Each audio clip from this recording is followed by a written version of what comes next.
Kathy, you ready? Roll call. Unmuted, there we go. I am ready. Troy Baker, Here. Caleb Coates, Here. Ernie Derrera, Here. Luke DeWolf, Here. Wendy Dunaway, Here. Jeff Durbin, Tony Exum, Alex Halpern. I see Alex. Hi, Alex. Richard Hargrove, yes. Here, present. Michael Hawks. Here. Steve Longwell. Here. Brett McClendon. Okay, Wendy Podorf. Here. Nate Smith. Here. Don Steiner. Here. Gabe Trujillo. Here. Teresa Walker. Here. There we go. And Ryan West. Here. And staff, we've got Rhonda Blanford Green, Here. Bert Borgman, Here. Adam Bright, Yes, ma'am. Bethany Brookins, Here. Ryan Casey, Here. Jen Roberts Eulig, Here. Tom Robinson, Here. Justin Saylor, Here. and Sarah Vernon Bruner. Here. All right, so we've got everybody. Great to see everybody. It's been a while. But again, good morning. I really don't have anything big to say, but it's amazing we've arrived. The start of season B is upon us. I know many of us that are ADs are probably facing challenges. I can vouch for that here in our own little tiny community, but happy we've arrived. We're here. You know, and each and every one of you guys has served a very important role in reaching this milestone in our journey. I just want to thank the entire CHSAA staff for your daily commitment and grind in advocating for our kids and our programs and putting strategic plans and guidance in place to support our schools in executing our seasons and our programs. It's amazing what you guys have done, and it's certainly we schools couldn't do it without you. Fellow board members, sitting here looking at you guys. And each of you, I think about how many responsibilities or additional responsibilities and all the additional loads you're carrying in your schools, communities, and at the state level. So I thank you guys. Again, it's been quite the journey. Definitely agree that looks much different than in the recent past. I don't even know what it'll be like when we resume to normalcy. I'll have to relearn how we do things in a normal world. But I truly believe it is by intentional design and purpose that we are each serving in our individual and unique roles currently. Our purposes in many ways are similar. However, we each bring unique experiences, ideas, opinions, passions to the groups we work with. And I think that's what makes this team so great, what I'm grateful for. We understand the big picture, or as some like to think the 30,000 view, I like to think of it as the panoramic view. And as each of us focus on our purpose, we execute our plans or strategies, we are ultimately enhancing every part of the landscape that makes that panoramic view that much more meaningful. And so how's that for being cheesy? It's been a difficult morning, like I said. So anyhow, happy to see you all. Here's to a great meeting today. And we will get rolling with 2.0, approval of minutes and additional items. 2.1, hopefully have the opportunity to review the minutes from our December 9th meeting. I'll need a motion and a second to approve those minutes. I move. Moved by Mike, second by Longwell. Any discussion? Okay, we'll just work off of anybody not in support, a thumbs down. Okay, motion carries. 2.2 additional agenda items. I have one. After we get to 6.2, we will go into executive session to discuss some in-transit contracts. So we can make that 6.3. Does anybody have anything else to add to the agenda today?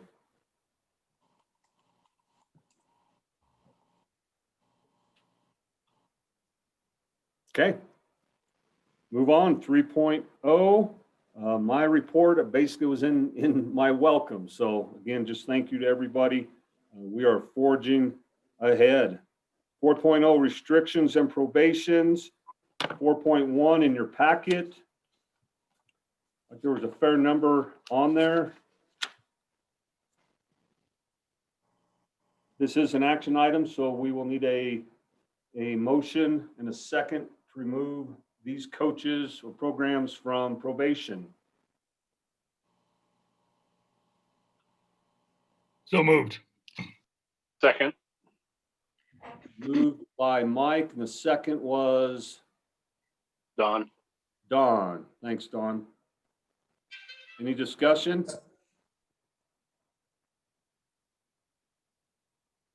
Okay, any thumbs down? All right, moving on. 5.0 Commissioners Report. Rhonda.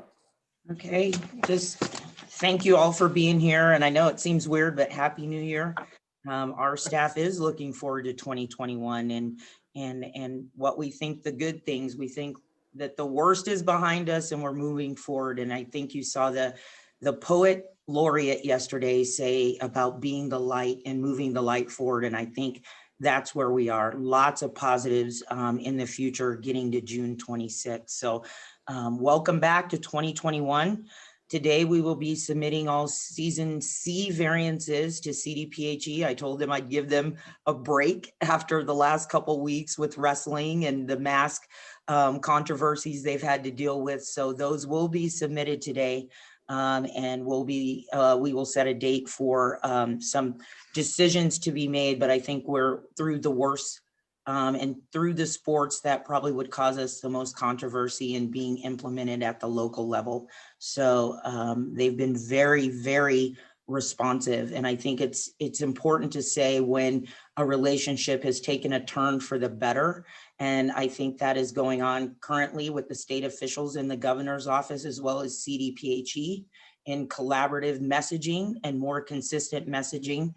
We had a statewide meeting with all of the local county health departments. It was a great meeting, although we focused on wrestling. But I think we're moving in the right direction for some consistent communication, much different than how we dealt with the fall. So very excited about just the responsiveness of the CDPHE. And I want to thank Alex. We were being inundated with mask and the potential of being the organization that gave exclusions to the mask guidance from the executive order or from the variances. And Alex prepared a legal opinion that we sent out to the schools last week, as well as superintendents, all of your local county health departments.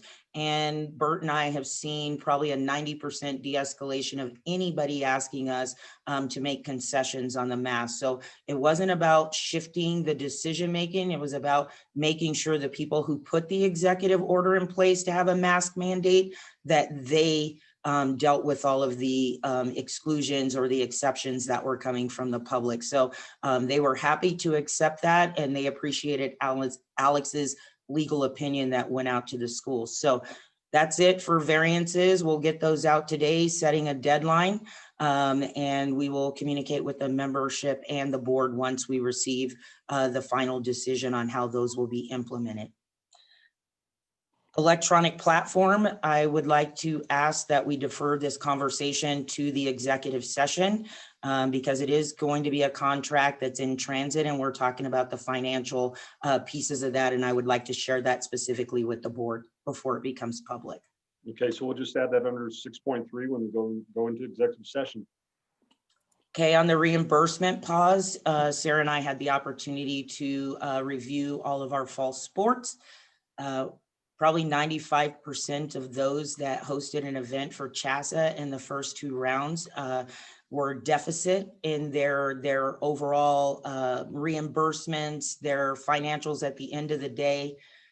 We kind of conferenced together and said, how do we do this in good faith and work with our schools? And CHSAA did not take the percentage off the top. looked at the different groups that did make money during the softball championships or the playoffs, and put all of that money into a pool and disseminated a check to each one of the schools that were part of the playoff rounds, where we couldn't have all 4 of those rounds at Aurora Sports Park. They took on those early hosting duties. And again, maybe 3 out of the 28 schools were able to have a in the black into the tournament financial report. And so CHSAA, again, did not take the 20%. We put the money in the pot and then spread that money out amongst all of the schools, which came to $200. But it was still in good faith to say that CHSAA would not follow through on what the TP&F report would say, where we benefited from our schools losing money by hosting an event for us. So we took that same conversation to the budget committee last week. We anticipate, as long as we have capacity limitations, that anybody hosting an event will probably lose money. And so we asked the budget committee to approve a statement that would basically say that if you're in a tournament or in any type of playoff, or you go to state, that we would put the reimbursements on pause. And so everybody owns their own finances during that time. We just looked at our football finances, Sarah and I. Out of 48 games that were played, only 13 were able to end in the black. The rest all were in a deficit mode once they paid all of their bills. And CHSAA has not asked for that percentage off the top. We think if we can get through this year, everybody owning their own expenses, that it probably will work out in terms of the financial. I want to use the word ownership. I'm trying to think of the word that I'm trying to, but it's basically, if you make it to state, whatever expenses you have as a school, that is on you. There is no expectation that if Jim Thiefel brings in a team, he cannot have fans there, that he has to pay his own expenses to have security, gate workers, all of those things, and then pay that travel fee as well, when he can only have 75 people in a stand, or maybe no fans, as some of our local county healths have already made those decisions not to have fans. So with that said, what we're asking the board is to accept, make a motion that reimbursements in the playoff system would be on pause if you're hosting an event or if you're attending a CHSAA state championship. And that was voted on unanimously by the budget committee last week, to just put it on pause until we can get through the 2021 rest of the school year. We don't know what will open up. If we open up to yellow, we can have more fans, then our schools are able to recover some money without CHSAA taking a 10 or 20% off the top.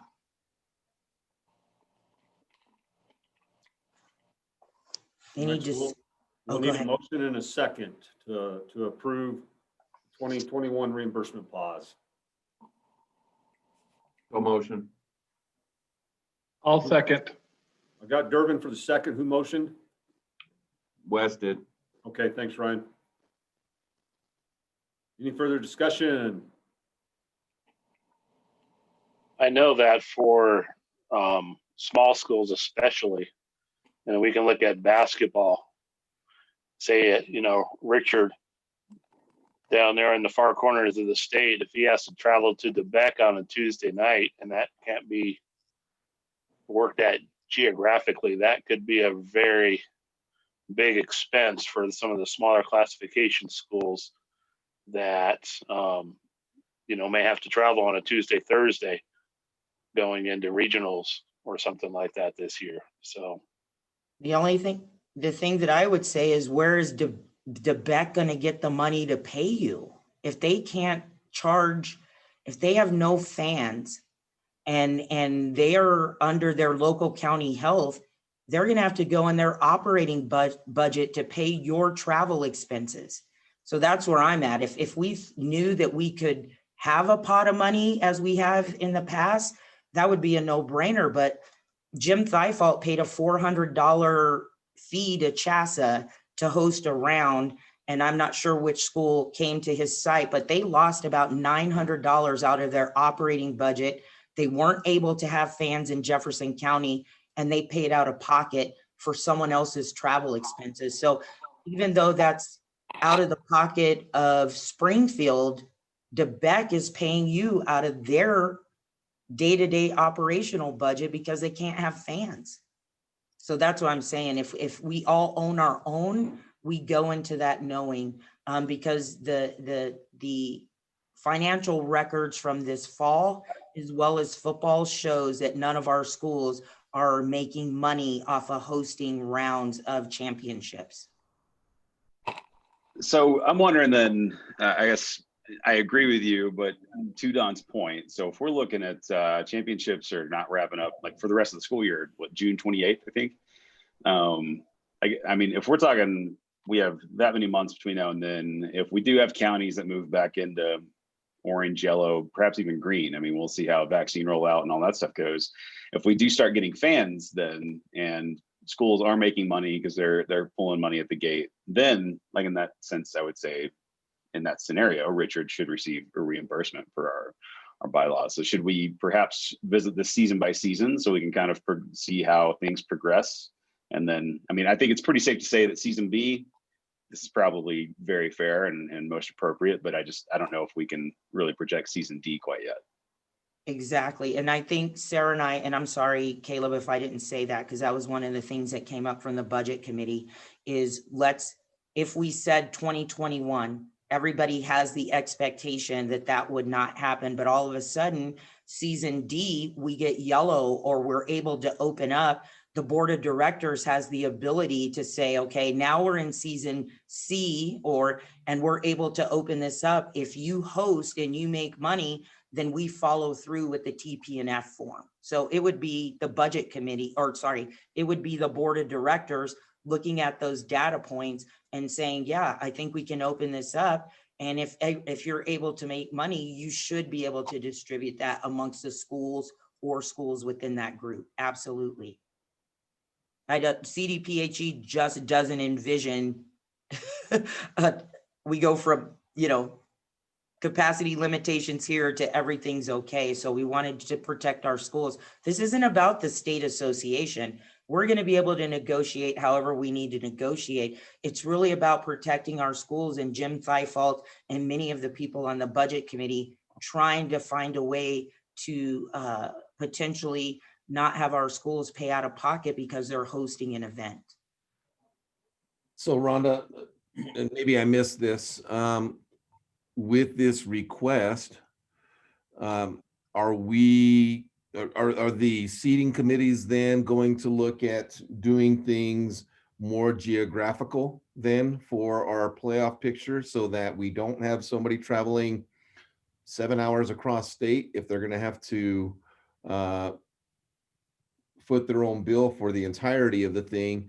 And we're looking at in basketball 1 versus 24, or I guess not 1 versus 24, 9 versus 24, or in 4A, 5A, 1 versus 32. Are those things going to be then looked at so that we do keep things somewhat geographical for the first part of those rounds to make sure that expenses are going to be limited, because we are playing geographical games for those for first round anyway of the playoffs? Absolutely. Now we have talked about that during. Go ahead. I think that's a great point, because that should be part of our mission anyway. And our membership sometimes doesn't embrace that the seating committee made a geographical decision versus a win-loss record, right? And I think it would be up to each one of our commissioners to communicate how their seating committee is going to deal with that. So I'm going to turn it over to any of the commissioners to speak to how you are going to do your seating committees to try to fall in line with reducing some of that geographical expense. So yeah, Ron, I could start if you're okay. Absolutely. So Ernie, you probably saw, in the Zooms that I did and in the wording that I put out with the bullet points in the sports that at least that I oversee, that seating will be based. If you saw there is no seating. And that matchups will be determined by me using those exact factors that you spoke about: geography, as the main consideration, as we don't want, if we can avoid schools to have that, that long travel, especially early in the playoffs. We can't predict what'll happen with who wins and who loses later, but early, absolutely, that'll be something that I'll be looking at. And if, I spoke with some folks, Chase McBride and the athletic director at Meade, who had some concerns about the wording that I had in there. And, hey, what does that mean? I said, listen, you can't take everything that I write so literally. It's not going to mean that, if the number 1 seed and the number 2 seed, based on the new seeding formula that we have, are the 2 closest schools, I'm not just going to automatically play them against each other in the first round. But if we have a situation where maybe 2 schools are making a 4-hour drive, and we can adjust the traveling teams seating so that instead of 2 schools going 4 hours, that they both go maybe 45 minutes, that's something that will absolutely be addressed.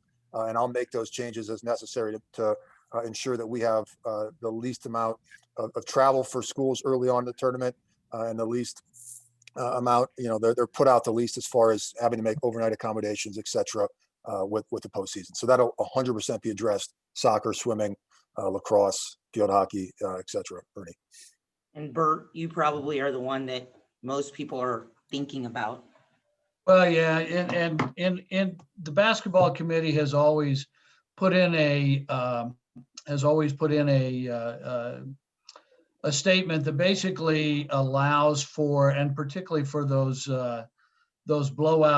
potential blowout situations, for them to adjust the lower seeds for geographical considerations, as long as it benefits all the geography in there. Sometimes you get the people who look at one pairing and say, well, I have to go here, but if you move me over to here, then 2 of us are now traveling a long distance. So we do look at it, and we look at it very hard. And the basketball committee does take that into consideration. All the seating committees do, when they're putting things together. The only thing that they really look at is protecting the top seeds.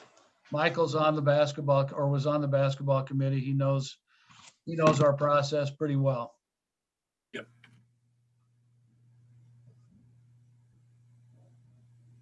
But I think Richard would enjoy a trip to Quebec. Yeah, Richard enjoys all over the corners of the state.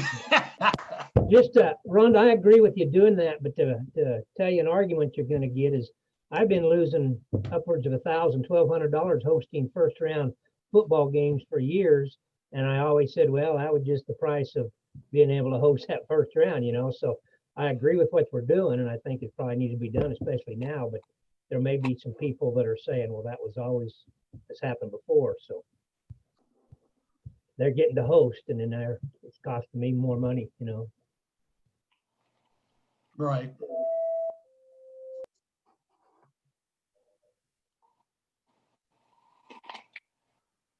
Any other comments?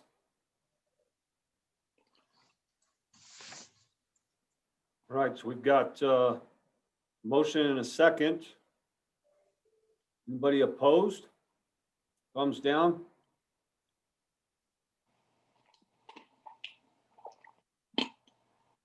Okay.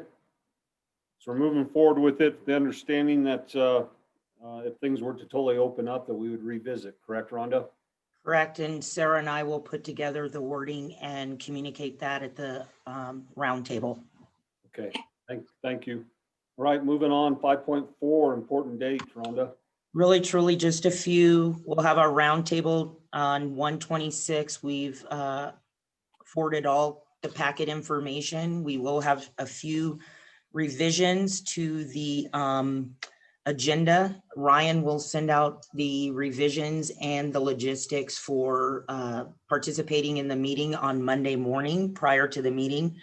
Our clock is scheduled for February 18th and 19th. Information has gone out about that. I am going to turn it over to Ryan right now, just to take, if you don't mind, Troy. He's on the 10.0 for classification discussion, but I think this would probably be a better time for him to come in and speak on what our staff has gone through in the last week with classification and trying to gather the numbers. So Ryan, I'm passing the baton. Sure. Thank you, Rhonda. as you guys all know, we sent out a declaration form for schools. We had a ton of trouble getting schools to submit information. I think about 70 schools missed a deadline, and that has been a consistent problem within our office for information that we need. So because of that, our staff kind of went to work, and we made multiple contacts to schools that are missing data, including emails and direct phone calls. And then finally, 2 days after the deadline, we finally had all the data that we needed. So once we got that, each commissioner has their own spreadsheet that they're working in, and I think that was Wednesday or so.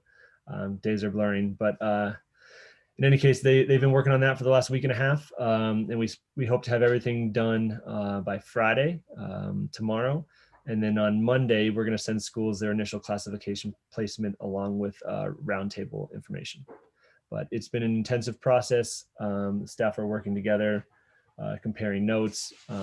But, you know, really the biggest frustration was just the missed deadline and how that kind of put us behind. We missed 2 days of work because of that.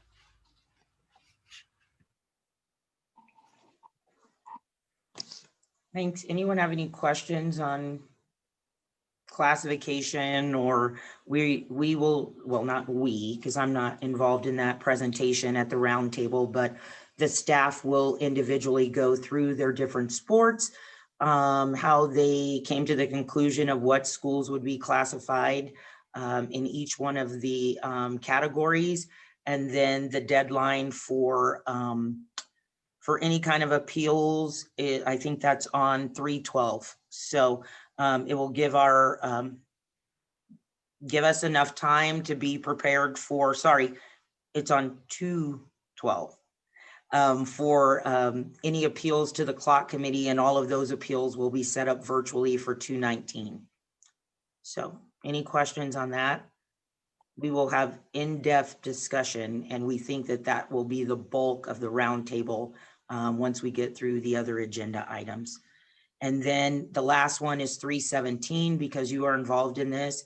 The budget committee will meet again to look at our projections for the 2021-22 school year budget.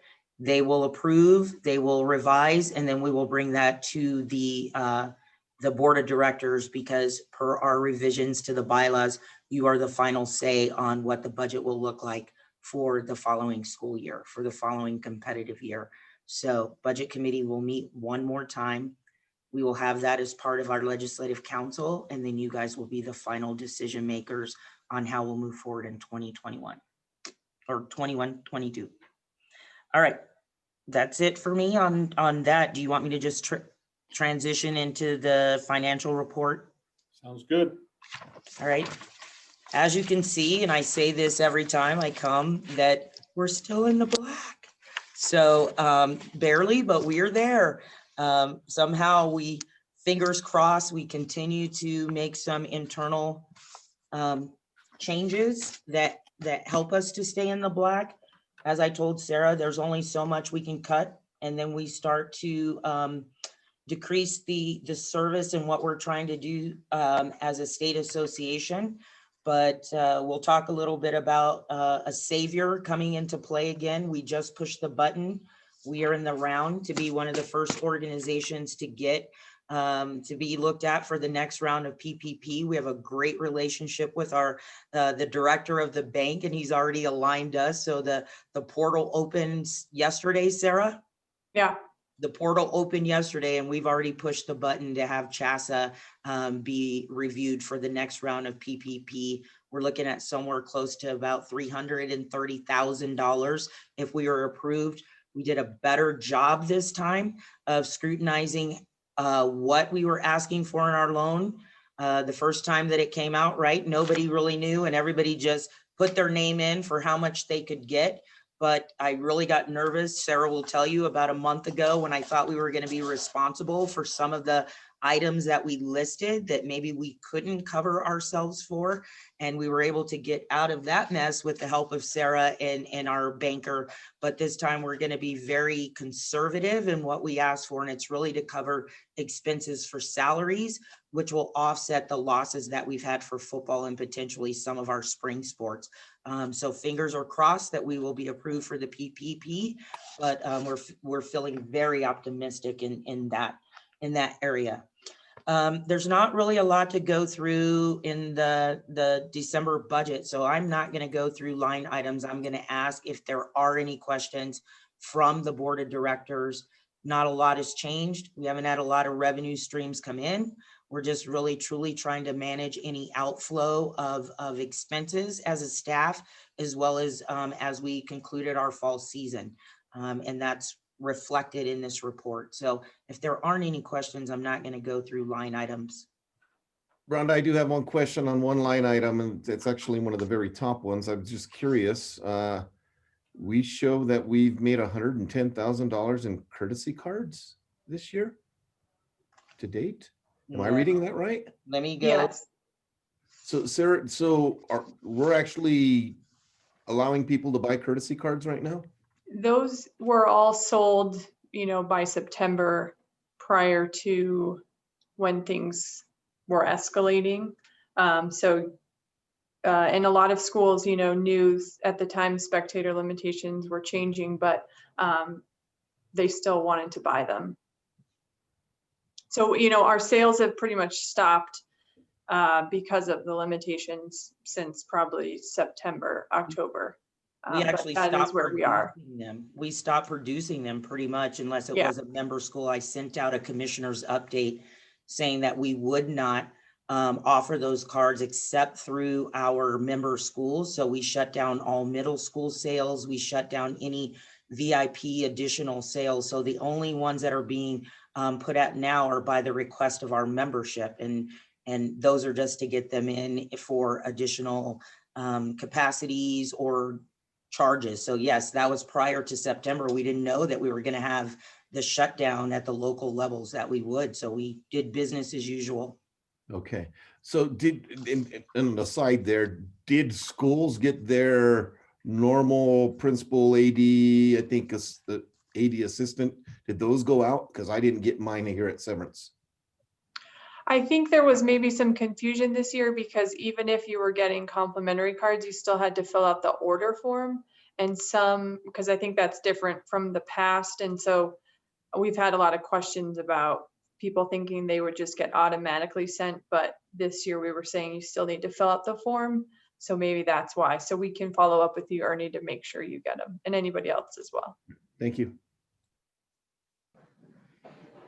All right, Troy, so we just need a motion and a second to approve the December 31st budget.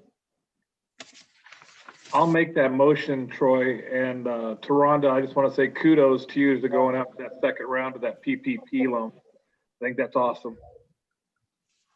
Jeff, we are meeting with the child care, the state's child care grant group. We're now getting ready to submit a grant request to the Denver Broncos. We are seeking many revenue streams to start, and Sarah's going to give you a report today of our worst case scenario. That is our goal, to chip away at the worst case scenario, and receiving this PPP loan positions us very well to move forward. And potentially, I think we will have to, probably after basketball, look into our reserves. But knock on wood, the state association has not had to go into our reserves for day-to-day operations yet. So we'll just keep looking for outside resources to offset the day-to-day costs as well as operational costs outside of what we do internally. So thank you, Jeff, for saying that. It's a shuffle, but we're hitting the pavement. Jen's hitting the pavement. Sarah's finding ways that we can be creative. And it's working. So awesome. Great work, guys. Great job, Sarah. Right, so Jeff made the motion to accept the December budget report. We need a second. I'll second it. Hargrove. Okay. Second by Hargrove. Any further discussion? I just have one additional question, mostly because I'm impressed. I'm also looking at participation fees, which seem to be up a pretty good clip. Are we seeing a lot more? Is that from more programs? How did that happen during a COVID year is really my question. We have a built-in 1.5% increase each year. And actually our budget committee, because of the recovery efforts that we're looking at over the course of the next 2 years, increase that to 2.5% for next year and the year after, and then pulling back on it. So it is from an increase that was already embedded in the budget plan. And also music is a new participation fee this year, which created a lot of revenue, as well as like boys volleyball, girls wrestling, a few smaller ones. And we're seeing some dropout now with, changes in participation. So it's gone down a little bit, but that's also why. And we also, last one, split cheer and dance too, and that's a major. So when you split out cheer and dance. So thank you, Jen. All of these things done prior to a pandemic that is now keeping our association afloat. Any other discussion on the budget report? All right, anybody opposed? Be a thumbs down. Okay, not seeing any, we'll move on to 6.2. Sarah, the 2021 budget forecast.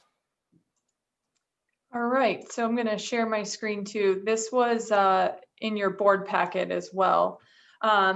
So, we've talked about this at previous meetings. Where is CHSAA going to end up this year? And so, obviously with COVID, spectator limitations, our whole budget has kind of been thrown out of whack this year. So I'm just going to kind of cut to the chase a little bit and then give you high level overview. So we sat down and we, decided to look at 3 different scenarios. One is a worst case scenario where basically there'd be no fans. And, hopefully this won't come to fruition, but it's just so that we're prepared. We know, what could happen to us this year. Then we're looking at a projection, which basically means, low amount of fans, and hopefully by season D, things are looking a little more normal for us. So this is kind of more of what we're aiming for and hoping for this year. And then a best case scenario is really things are looking pretty normal for us in season C and D, which doesn't sound like that necessarily will be the case. But so hopefully, we're going to end up somewhere between the projection and best case scenario. But so as you can see, our bottom line here, it's anywhere from a loss of $350,000 to $800,000 to $1.1 million. So again, we're hoping it'll be more in the $350,000 to $800,000 range. So it is a big range, but a lot of it is really out of our control with how much revenue we'll be gaining from sports. But an area we can control is expenses. And so we're all definitely working on that. So I'm just going to go through some highlights here. For revenue, luckily this year, our corporate sponsors are still hanging in there and we're getting that revenue. It is up a little bit over last year, which is exciting. Jen's worked hard at that. As we just talked about, courtesy card revenues down this year. Another area that's down is coaching registration. We're just not seeing that same amount of coach hiring and whatnot coming through. And then some other areas, t-shirt sales. This is a big one for us that, with the change in events and venues, we're not getting the same commissions from that. And then participation and membership fees, as Caleb pointed out, this is a big area for us. It's really created some stability for the association. This is what's allowed us to continue to make money up until this point, as we have this foundation here that's pretty stable. And as Rhonda mentioned, the budget committee agreed to change our increase next year to 2.5% instead of the 1.5%, which we hope will be part of the recovery process of how, CHSAA will regain its financial ground. So then going into our sports and activities revenue, Activities, this has been a big change in revenue because all the activities really have gone virtual. Music down significantly, student leadership, 3,000 compared to 150,000. But the good news is you'll see in the expenses, there's really no expenses here. So we're really doing what we can, the commissioners, to, keep everything going virtually. And then going into sports, we've had a few this year, and this, I sat down with all the assistant commissioners. We reviewed, their budgets and what we think could happen this year to come up with these new projections and, changes in venues. And so this is definitely all in flux, but gives us a more realistic viewpoint. Football, luckily we have a season C, which will help give us a little extra revenue. But, last year we made 300,000, and now so far we've brought in 28,000. So, with those differences, it's hard you just can't, make that up, so to say. So our income, almost half of what we were projecting, half of last year as well, or past years, the normal amount. So going into expenses, so this is definitely one area where we can control as much as we can. Our staff, we've evaluated a lot of vendors, office expenses, whatnot, that we have cut down on. And then just with the nature of not hosting events, doing things differently, some of this, you'll see expenses have been cut down. Like, for example, travel and meals, with us being out of the office, this has been cut down significantly. All of the meetings we host, Board of Directors, with so much virtual, it's gone down a bunch. So big savings for us that we need. Just other areas that we're evaluating, as I mentioned, just internal expenses like office supplies. Our operating budget has definitely gone down this year. We didn't have a school summit, so certain things like that have definitely helped. As a staff, we decided to reduce our cafeteria plan, one of the benefits to employees, by 50%. So, we also looked internally to see what we could do and cut that down by 50%. And then going into activities, as I mentioned in revenue, luckily there's no expenses here for student leadership. For example, music's been cut way down. So that is, one benefit we're able to cut down on some of those to help us. And then sports, we did our best to project what we think we will be spending with these different venues and, the different fan limitations. And so that gets us down to these net income numbers. So, those are definitely some big losses, but CHSAA will get through this.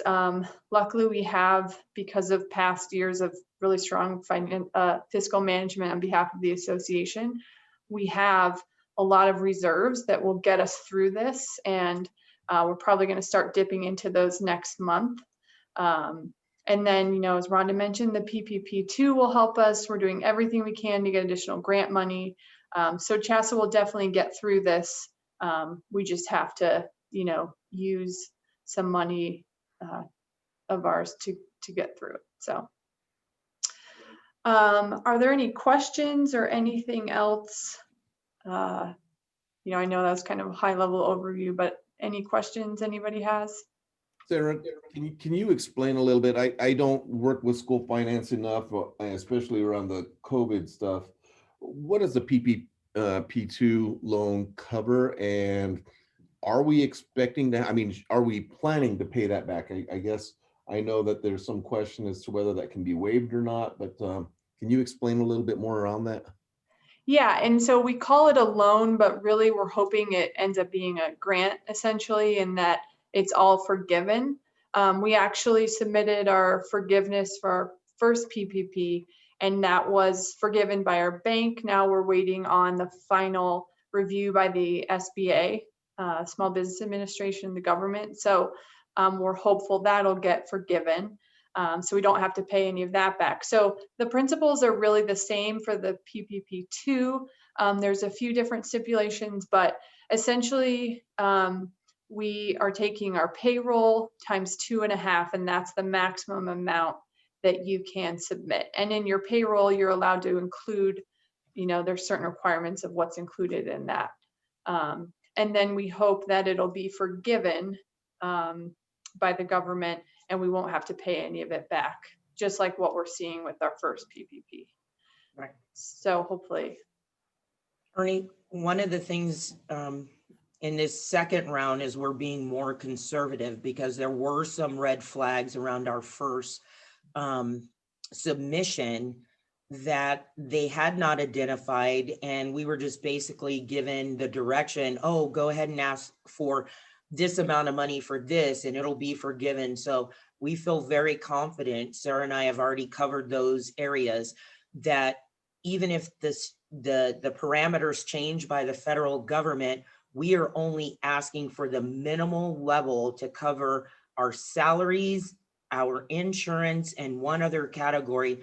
So we're not in a position to have a loan. We should be under the umbrella of all the federal guidelines to have this loan forgiven.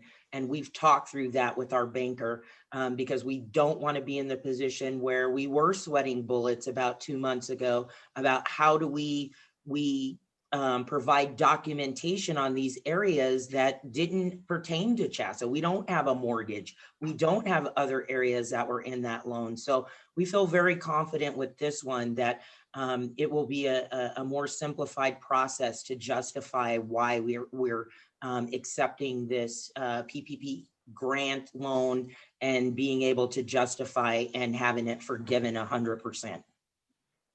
Thank you both. So if we end up in the $800,000 range, kind of the projection range, and we get, $350 from PPP, is there any conversations going on with the state or anybody else to potentially get some funds to help cover that gap? Well, we have, and I'll just speak to it. We're looking at about 338,000 potentially to receive through this second round. And you saw the worst case scenario. If we got 800,000, it would it would go to chipping away at the worst case scenario, right? So Don, you can be assured if we do find some windfalls along the way and we have the ability to disseminate that within our membership, we absolutely will. We're using those funds that we had, that we generated to offset. Not one of our schools have paid for the platform this year. So it is a big picture, as Troy said, a panoramic view of the finances. Nobody's trying to take advantage. If we have the ability to disseminate some of the funds, if we get to that point, we absolutely will. But right now, that 330, we just lost $200,000 with season A football. We're just trying to make sure that we can offset some of those worst case scenarios right now, but absolutely, to answer your question. Hey, Rhonda and Sarah, this is Jeff. Just a quick question also on the budget. I saw that you, on some of your line items, that you budgeted 0 in, which I totally understand for some of the sports. Do you think we would be wise to put some bare minimums in there just in case, or stay with those zeros with school finance and everything? I keep hearing supposedly that there's going to be some more federal dollars coming the way to the school district. So, I mean, if we have those monies budgeted into our accounts, that could be to our advantage. What do you guys think? Yeah, I don't know what, for the sports, we really didn't try to plan in 0. But other areas, like within our office, we, reviewed certain items that we were cutting out. But yeah, I mean, that's a good point, and we can definitely look at the budget again to see, what some of those areas might be. Yeah, definitely, Jeff. Just food for thought. You guys do a great job. Looks very impressive. I mean, you're shooting in the dark. Like you said, no one's been in this kind of a situation ever before, but it's definitely a challenging time, especially when you're trying to budget. Yeah. We'll get through it. Yep. Any other questions? Good job, Sarah. Yeah, fantastic job, Sarah. Amazing, great presentation, and let's hope and pray for the best case scenario. Yes. All right. So moving on, 6.3, I'm going to need a motion and a second to go into executive session to discuss some in-transit contracts. Did we? Motion to go into executive session. Okay. Motion made by John. Second. Who is second? Longwell. All right. Thanks, Steve. We are back. All right. Moving on to the second page, 7.0 or reports. Has Tony been able to join us yet, Kathy?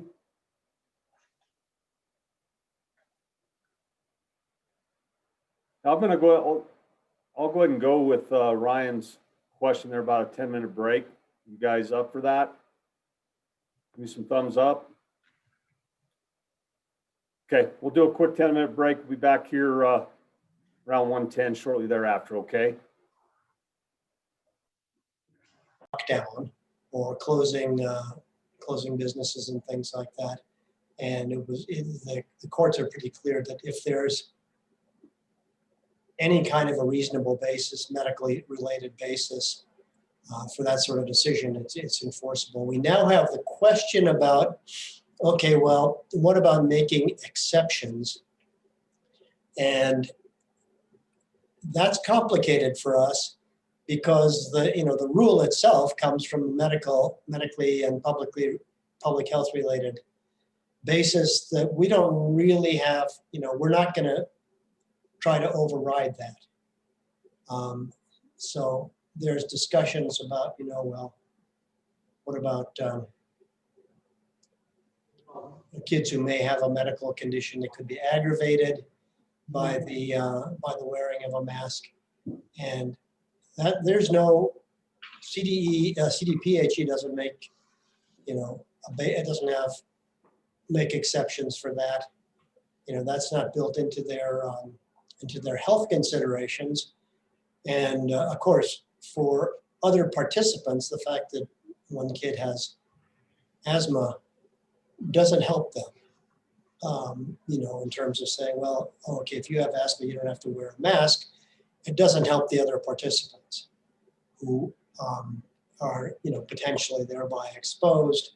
And people want to talk about, well, there's potential liability for the kid with the mask. There is also potential liability for violating a public health regulation. And, the worst case scenario being that you have a spreader event. That would be considerably worse, both for the schools involved and for, obviously, for the participants. And we would be in a very weak position to say that, well, there was a good reason why we did that. So our position continues to be that, and I actually am in communication with Michelle Murphy about it, that no, if you want to find if you need or want to pursue the issue of, I should be able to have a waiver of the rule or an exception made to the rule for hardship, it's not going to come through us without CDPHE clearance. And that's the principal issue. Then we also have some issues, and there's one that's kind of bubbling in the background. And some of you may be familiar with it, about kids who are transferred from online learning to, they transfer to a school where there's, that permits physical presence, and we're absent special circumstances. We're not accepting that as a valid reason for a waiver of the transfer rule. So there's all these little problems kind of in the wake of the CDPHE.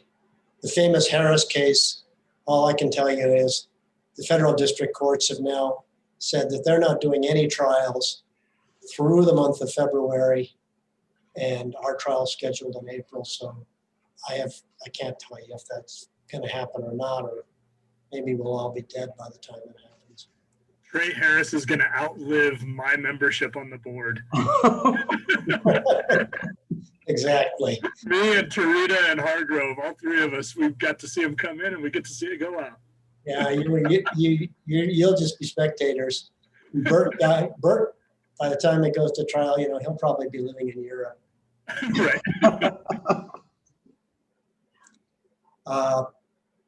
That's it for now. Okay, thanks, Alex. Right, moving on to our reports.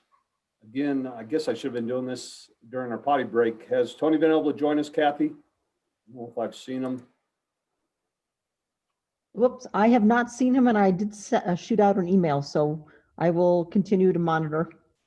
Okay, well, we'll go ahead and move on to 7.2 CASB. Wendy?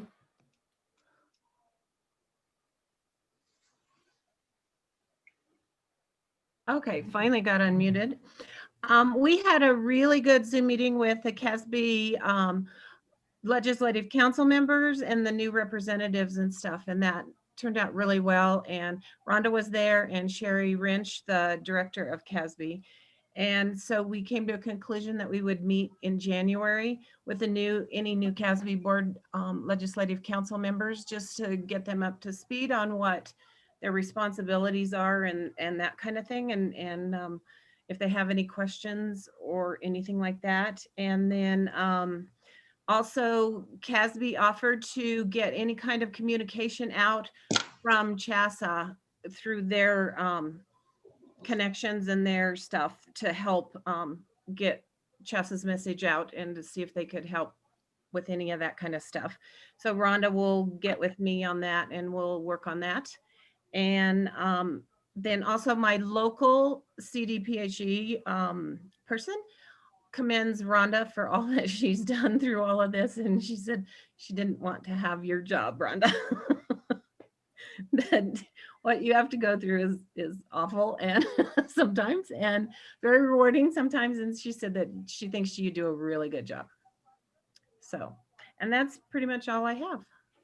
Thanks, Wendy. And I just want to say where that's coming from. I met with all the 95 local county health departments.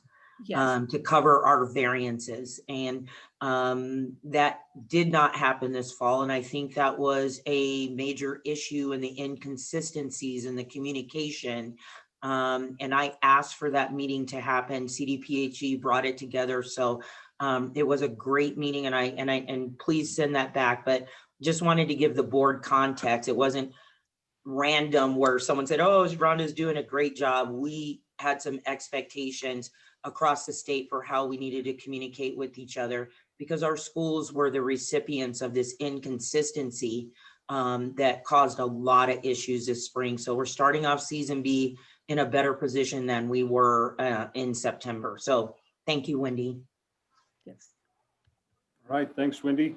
7.3 CDE, Wendy Dunaway. Wendy number 2. Really nothing new from CDE. It's the same business that it's been, supporting schools and districts, and just dealing with everything that's come with the pandemic. And it is now officially the season of staff turnaround beginning, and budgets and calendars. And I think Katie and just all of us continue to do what we can to support everyone in the field. So nothing new on our end as of yet.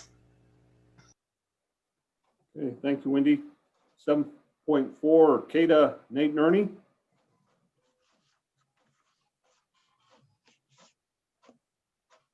So Kata's got a statewide meeting, starting with a little bit of an outreach tomorrow, and then we're gonna roll right into best ideas, I guess. I won't call them best practices for season B on how to go about doing everything around cleanup, and disinfection between basketball games, and how people are going to go about doing that.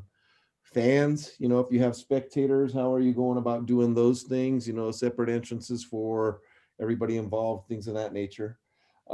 Made the commitment at our last meeting last week, I think is what it was. Nate, help me out, to offer an online conference this year. We made that commitment instead of doing something in person.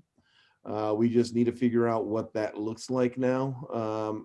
How we're going about, our speakers that we had last year, which we had a pretty good lineup of speakers. I think all of them had committed to coming back for this year, since we had a scrap last year. And now we've got to go back to them to figure out if they're going to be able to do something online or if they have any interest in that. And then prices, things of that nature. Board's doing a pretty good job of trying to make sure that we're providing services to all of the ADs, particularly the new ADs. I think we kind of mentioned it in previous meetings, but one of the things that the board of directors is kind of worried about, we've mentioned it a few times, is turnover. With the number of new ADs that we've had on average being about 80 per year, and that's new ADs. That's not ADs going from one school to another school. That's brand new ADs a year for the last, I think, 5 years. We're kind of worried what it's going to look like this next year, because as everybody can imagine, being an AD, being anybody in education or anywhere in the nation this year has been a little more taxing. Outside of that, Nate, is there anything else that Once after we get to the round table, I think we're going to continue with some small league or small group outreaches. We felt the discussion was a little better in smaller groups than it was in larger groups, but those are always good to kind of give us feedback in different perspectives from the various classification areas. And we were hoping for an in-person conference, but when we did some surveys, unfortunately, so many school districts won't allow any travel to take place this year. So we just thought once that happened, we didn't want to exclude any of our members. And and so far, I think all of our best practice meetings have been well attended and well appreciated, as we're all kind of trying to stay 1 or 2 days ahead of the various changes coming up from COVID and all those challenges that it brings. But yeah, trying to be as supportive as we can, because there's a lot of stress on ADs. We get to be the bearer of bad news a lot of times, and tell fans they can't come to events and tell people they have to wear masks. So I think there's just a lot of stress when you have to give out a lot of bad news, as I know you all know, because you're in that business as well.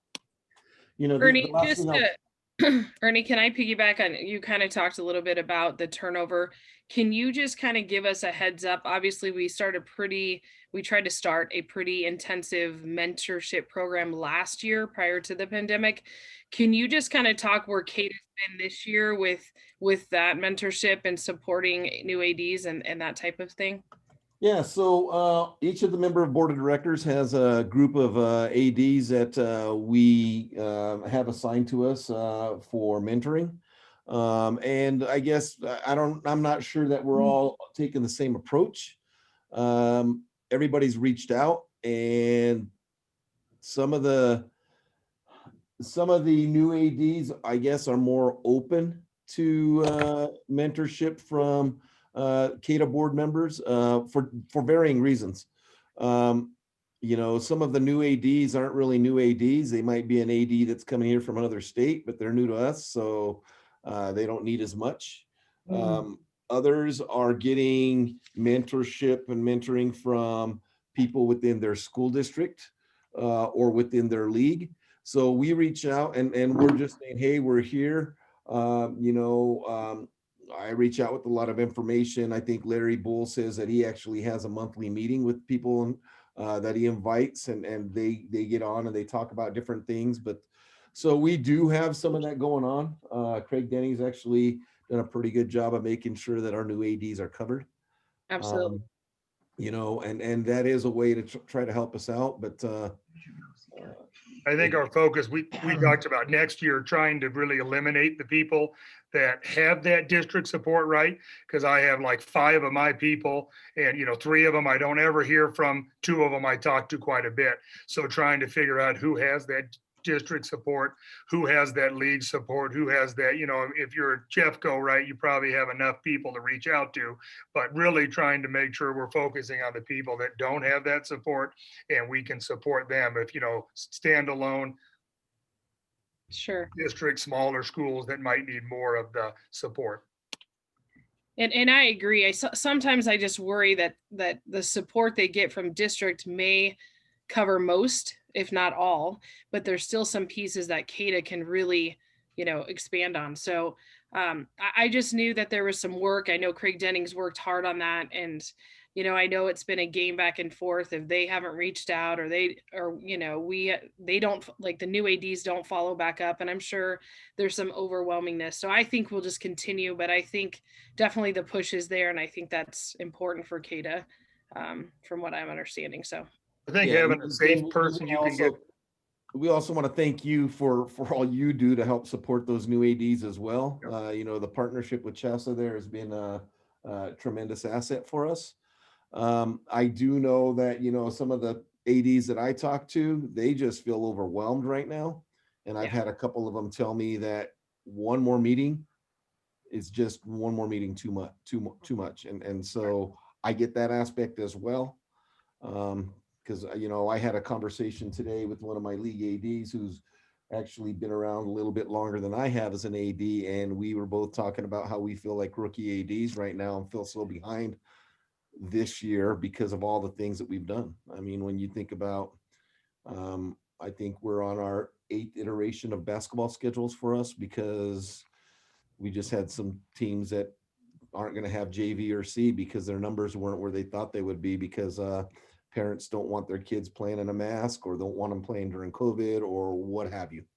So, it's really at this point, my focus, I don't know, I can't speak for Nate or anybody else, but my focus has just been, hey, I'm here. I'm going to provide the support for you that I can if you've been assigned to me. And I'm not going to push you any more than if you need me, I'm here. I'll reach out from time to time. But I don't want to be a burden either. So. Absolutely. And I think being a safe person, right? Sometimes they don't want to tell their principal that they don't know how to handle a situation, right? Or they might not. That's exactly what I was indicating. So you're right there with me, Nate. Yeah. Yeah, absolutely. And that's great. They're like, hey, what do I need to do with this? And you're like, hey, and so just to be a sounding board and be a safe person, right? So they don't have to talk to an evaluator. It is great. But yeah, this year has been overwhelming, I think, for a lot of them. So hopefully, knock on wood, we'll get right back into our, we'll have less changes next year, so it'll be a little easier to support them. Right. Very good. Thank Last you. thing I want to talk about is something that Nate mentioned earlier, and that's around some of the other outreach meetings and smaller meetings that we're looking at. One of the things that those of us as ADs probably remember if we've been around for a while, 8, 9, 10 years ago when we used to have those outreaches, it was a great place to have a lot of discussion between ADs from various leagues. And there was a lot of robust discussion around things of that nature. Again, like this, people like Steve might remember some of that, but now it seems like people are not as willing to engage. Maybe they're more just quick. They want to get quickly to their league meetings so that they can talk amongst their league. And we're not having as much conversation between leagues. And so, we're looking for ways to enhance that kind of conversation. So mini roundtables, if you will, within portions of the state so that people are hearing more than one viewpoint. So that's it, Troy. Right, thanks all three of you. How's membership? Is it stable? And then secondly, all ADs are invited to Friday? So yeah, we reach out. I think we've probably exhausted all our efforts to this point. We had another membership push in December for people who had not renewed membership at that point, and we got quite a few more people to renew. And we reached out again to those new ADs to see if they can get an initial membership. I think, you know, our membership is pretty stable when you look at the percentage of the ADs throughout the state.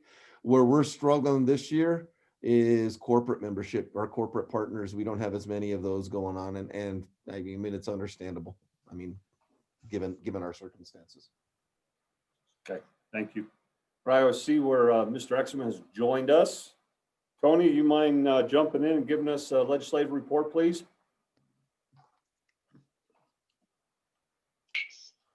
Hi, sorry joining you a little late. I'm on double duty here on another, we got a SMART Act hearing for education. Just real quickly, as many of you know, we started the session last week for 3 days, just to get some constitutional things done. And now we're on a COVID pause again to hopefully wait until some of these cases slow down and we get more vaccines on board, and we'll start back up on February 16th. And that's about all that I have, other than I think the board is aware of you know, Schedule B starting and whatnot. So I've been anxiously awaiting to see how I do with this mask on and when I'm down the court. But we're waiting. We'll wait and see. I may not have enough air to talk to you the next meeting. But Mr. Troy, that's all I have. I don't know of any pending legislation. Like I said, we didn't introduce any significant bills because we knew we were going to be on break, and legislators right now are working on doing stakeholder meetings and working on a few things. But I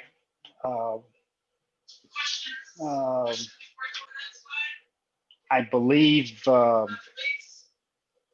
Ms. Rhonda was able to get a hold of somebody in the governor's office to nail down the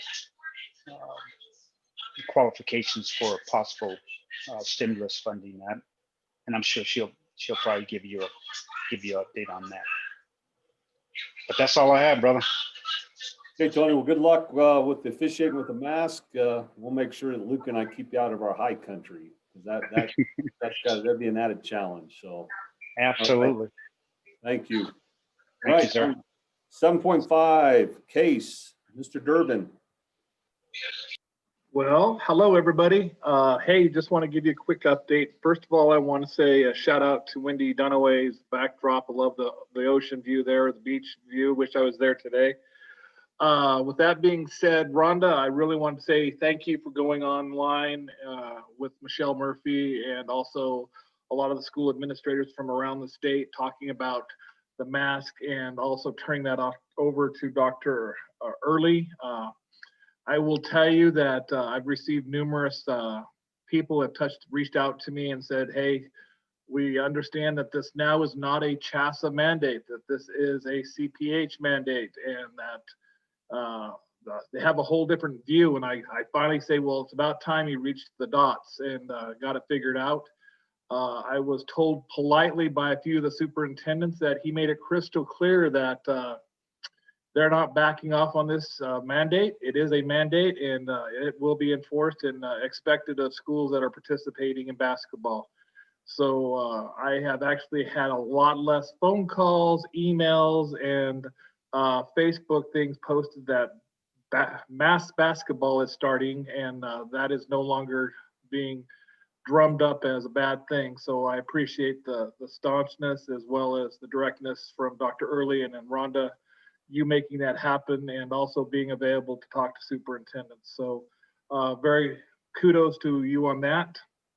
Other than that, I had a great conversation with Brett, the executive director, about what it's going to look like as far as when I leave the board, probably in June, and talked about what new superintendents are filling that position and some of the things that they might be looking at when they're looking for my replacement. So just wanted to talk about that. So that's kind of where I'm at. And I would take any phone or messages or conversations that you guys might have with me about case or superintendents and administrators across the state working on basketball. Bert, congratulations on your your retirement soon, well deserved, and also thanks for all your diligent updates, meetings, postings. It has been very helpful. So I want to also reach out to you and say thank you, Bert, for all that. It's very helpful.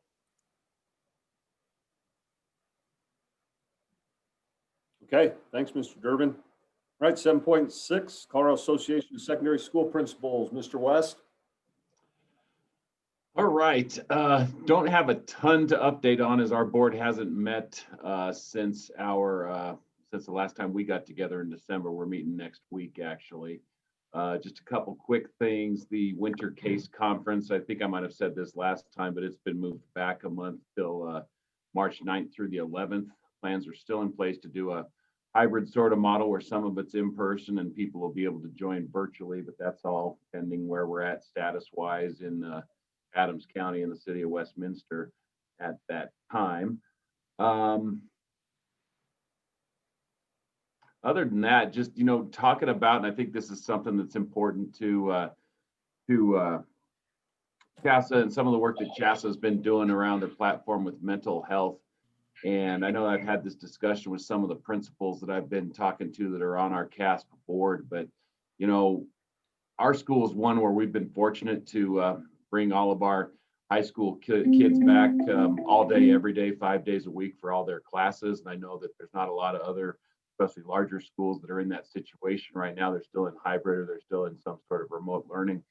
But we're noticing as the kids are coming back, and it's like they're coming out of hibernation after 10 months, there's a lot of mental health stuff going on in terms of, just learning how to how to coexist with one another, how to problem solve, how to do some of these things that they haven't been doing for nearly a year now.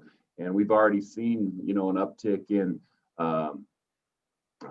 couple of fights sort of thing. And Lord knows I haven't seen this much drama going on in a while. It's like they've all forgotten how to deal with each other face to face.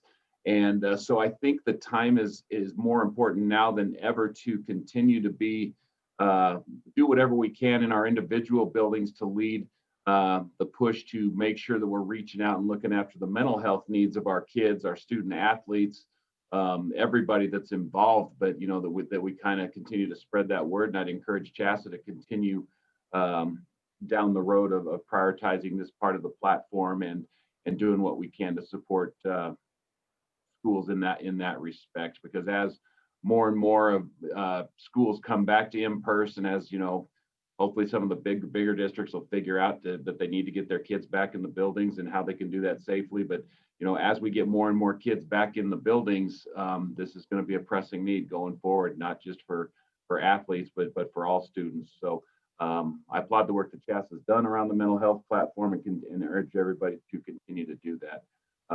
Other than that, I really don't, like I said, I don't have any updates as we haven't met. So I'll bring more to our next meeting. And I just wanted to piggyback on that, Ryan. So you're exactly right. We had a big conversation with our SMAC committee, and we have a meeting coming up here in February as a focus with mental health. And I know Rhonda's mentioned it before, but I know we're planning to roll something out to the athletic directors at the roundtable regarding that. And I've had a few meetings this week with coaches alone, and I think all of us from CHSAA can say we're seeing some of that stress and that mental on them as well. So I totally agree. And we just hope to continue to expand it, obviously, with our students, no matter what programs they're in, but even further than that with our adults as well. So thank you for bringing that up. All right, thank you. 7.7 district reports, District 7, 8, and 9 at large. Gabe? Hi, team. This is Gabe. So what I did, just a brief kind of overview. After our meeting, I really thought about our last board meeting. I thought it was actually pretty important, the discussion that we talked about when we got into specifics of roles and duties and responsibilities, communication. And so I created a Google questionnaire form and I sent it out to all of the districts, schools, all the schools in District 7, 8, and 9 that I represent. And just some interesting feedback because I wanted to make sure I reached out to them. There are 88 individual schools that I sent emails to. Of those 88 schools, 26 had turnover from the AD from last year. And then I was able to get 9 responses. And I just want to read a couple of responses in particular. One of the questions that I had asked was, what are your concerns, thoughts, and insight that you may have for CHSAA that you'd like me to share? And so 3 in particular, one was, I feel like the pressure from the larger districts are putting CHSAA at edge, and they have affected their decision-making. Football seasons, for example, the only sport to have that option, I believe, came about due to the pressure of the community in larger districts. The smaller districts feel slighted. The second one was communication is lacking most times from CHSAA. It's difficult when I have parents contacting me about a Facebook post from the organization before I, as the AD, have been given a heads up. Sometimes this is very frustrating. The third one was, it's important for CHSAA to continue to share their stance, advocate for high school athletics in the pandemic, specifically around protocols, procedure, and gameplay decision as it relates to the pushback from CDPHE. It appears as if we are not all on the same page. So I just wanted to share that as a response. 2 schools in particular did ask me to reach out to them. I am going to follow up and get some face-to-face time with them and see how I can better help and serve as a board member and answer some questions. I think the last piece, just as a board member, sometimes we get off, in the network and communicate with other folks. And I would say my biggest piece to communicate with our team is to continue to push participation in numbers. I know specifically at Westie High School, our girls basketball program has been, we didn't get enough, well, we don't have quite a bit of numbers going out. And as I sent the feelers out to other schools and districts, some friends, it appears the same way. And I think, some of us are on the low socioeconomic end. And so we talk about equity and how do we engage with kids, specifically in a pandemic, and as we get back to everyday school. I would just like to beat that drum and encourage everybody to continue to push participation. If we could keep getting kids out there, our wrestling program has 4 kids. How do we make that work? But, we're trying to beat the drums to get kids out there. It's our passion. I know I'm preaching to the choir, but the issue of participation and equity has popped up quite a bit as we start to engage our kids back into CHSAA sports. And I just want to encourage everybody here. Good job. I know we've had some hard conversations over the past probably year. And when you take a tour of the year we've had, it hasn't been easy. And I want to say kudos to Rhonda. Your feet have been to the fire. We've had some harsh talks. Bert, thank you for everything. We go a long way back. When I was a basketball coach, and not everything we did was eye to eye, but I've always respected you and your leadership, and I'm thankful for your insight. And then of course to Jen, who was, when I was a principal, my AD. And so thank you for always being there. So I just want to encourage you all, stay together. We'll get through this, and thank you for everything. Thanks, Gabe. All right, Tarita, District 1, 5, and 6.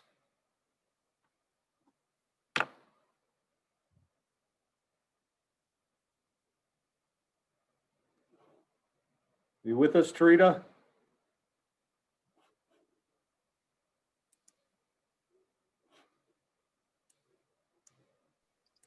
I don't see her on, Troy. Yeah, just looking. I don't see her. Thank you. Okay, we'll go ahead and move on to District 1. Luke. Thanks, Troy. District 1 has been pretty quiet. I think most people are inundated with trying to navigate and get ready for Season B. We haven't had a league meeting in quite some time. I've touched base with the league presidents and nothing on their end. So I guess no news is good news.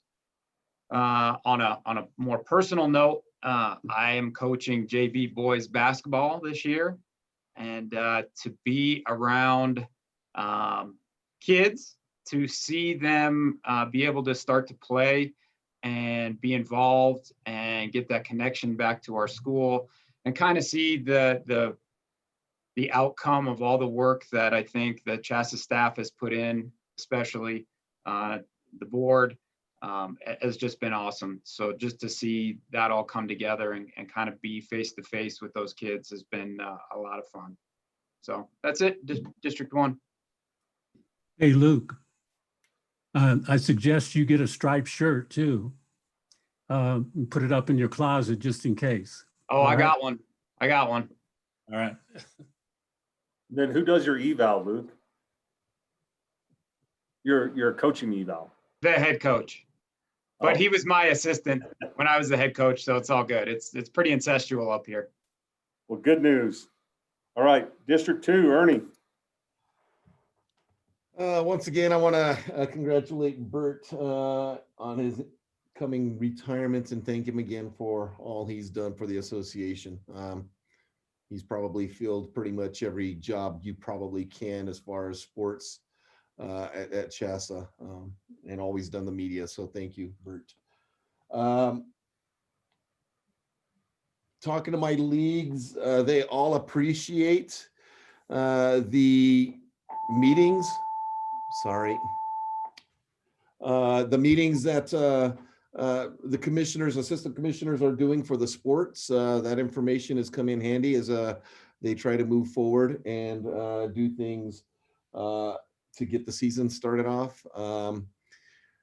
You know, as all of us probably do, there's a little bit of a concern around officials and the number of officials that are going to be available for lower level competition, particularly for us, C-team basketball, and then JV wrestling, depending on when we do that wrestling stuff.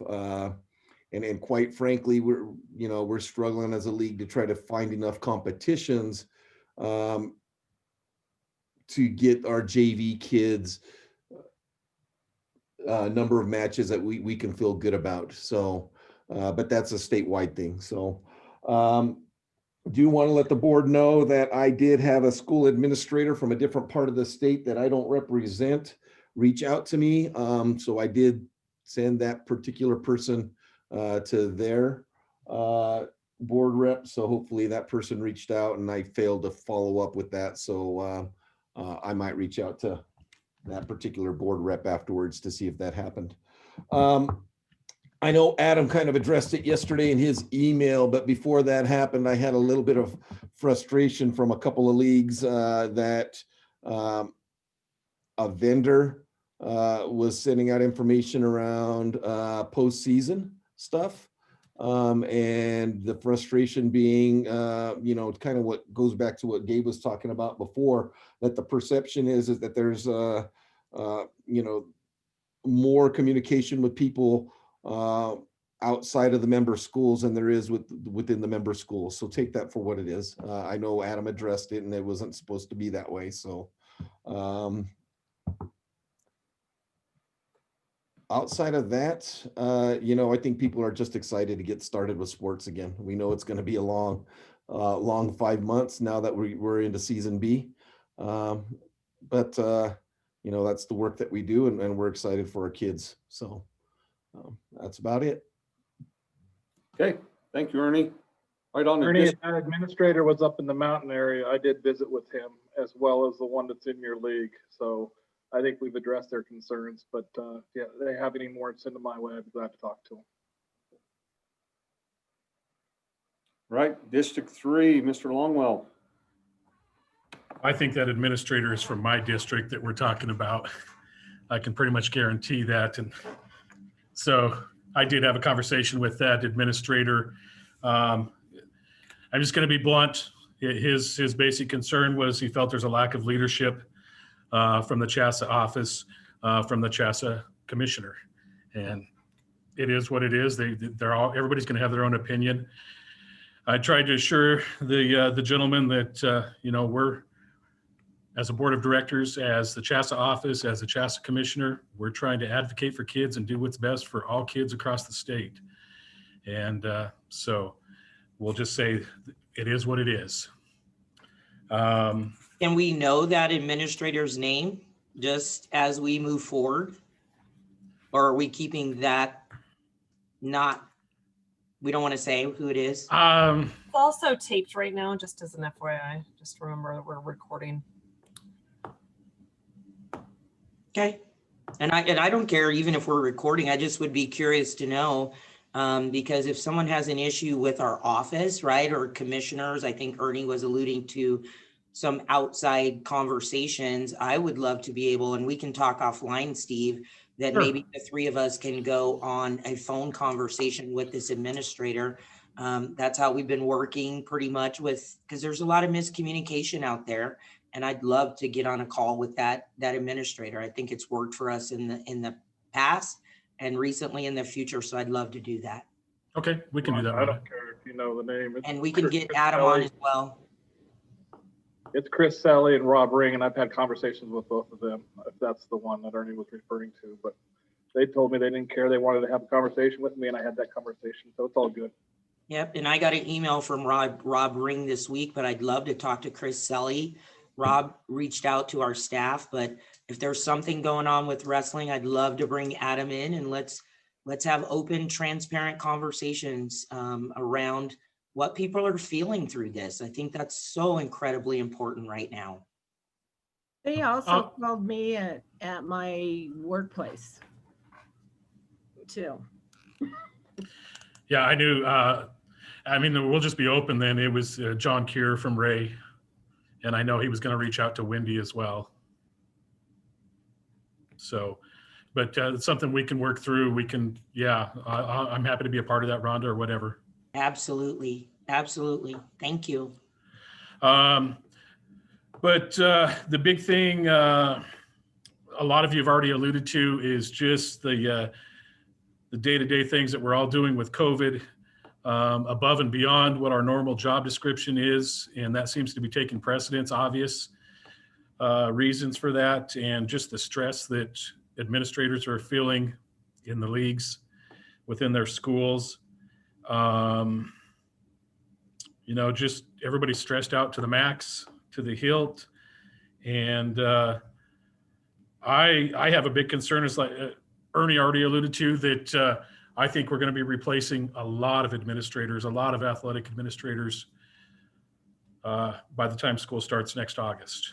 I just really worry about that. And so I hope that there's ways that we can reach out to these individuals and just trying to give them a pep talk, keep them going. And we know it's got to get better.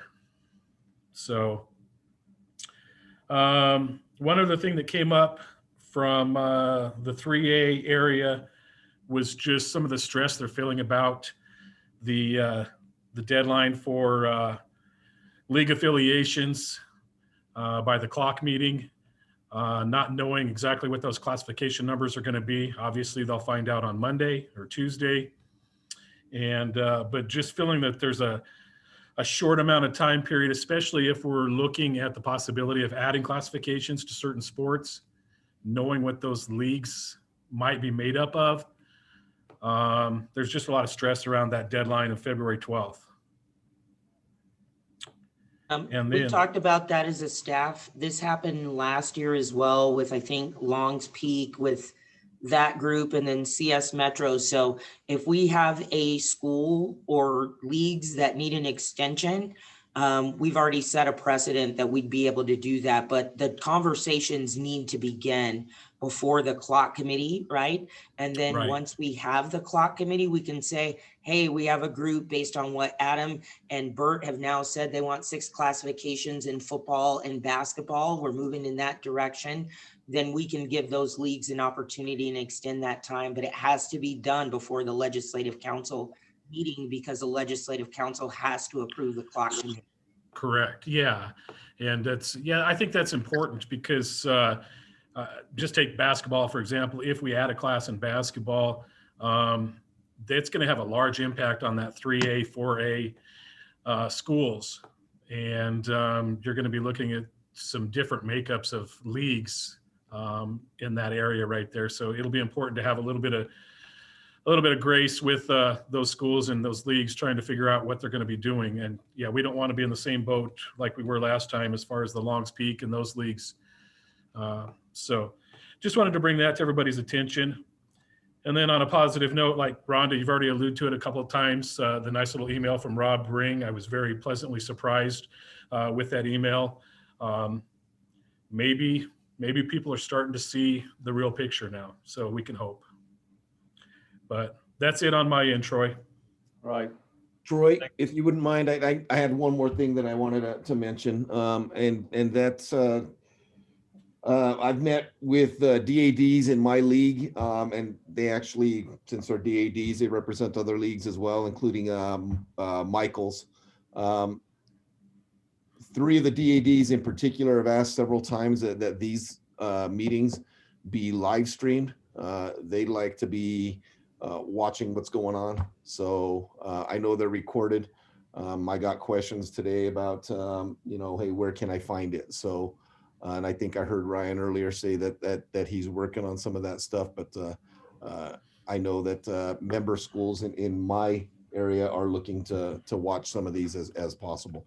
And I know we're doing that with those other meetings. So it makes sense to me that we ought to be able to do that with this meeting as well. Yeah, Okay, well, Trita's been able to join us, so we'll move on to District 1, 5, and 6. Trita.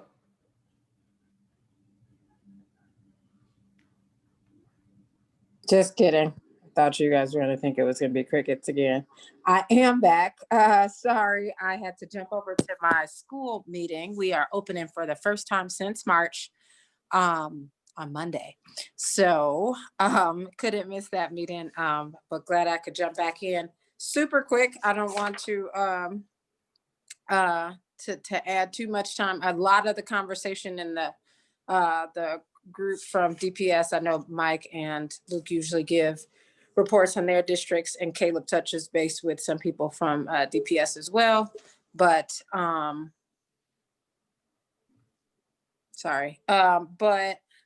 really the one big topic of conversation was Planet High School, actually, and some frustrations around Planet High School. So I will not waste time, because it sounds like we are going to handle that, those issues and concerns. So just some issues with coaches calling ADs because they are struggling to get things loaded, and expiration dates on items once they uploaded, and just feeling like there are just a number of things that just haven't operated the way that they have wanted them to. So that was really the biggest topic of conversation from those folks.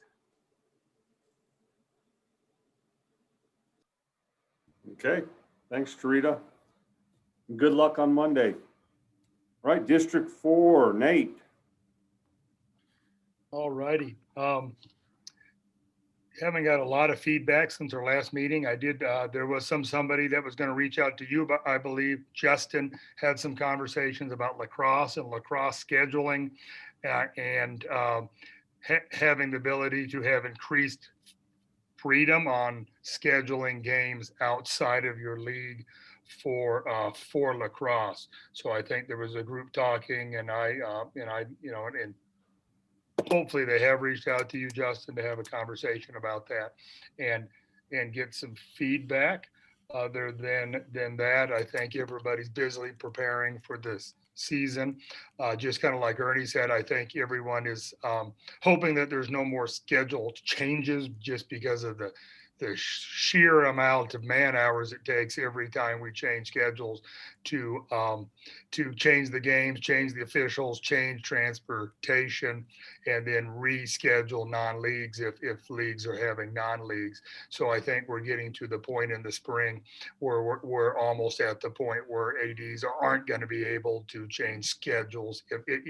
If they do need to change, there's just not going to be enough hours in the day as we get deeper in the year to change schedules. It's interesting, usually things we're doing in June, we're still doing in January just because of the nature of the year. But just hoping to limit the amount of changes that we have the rest of the year.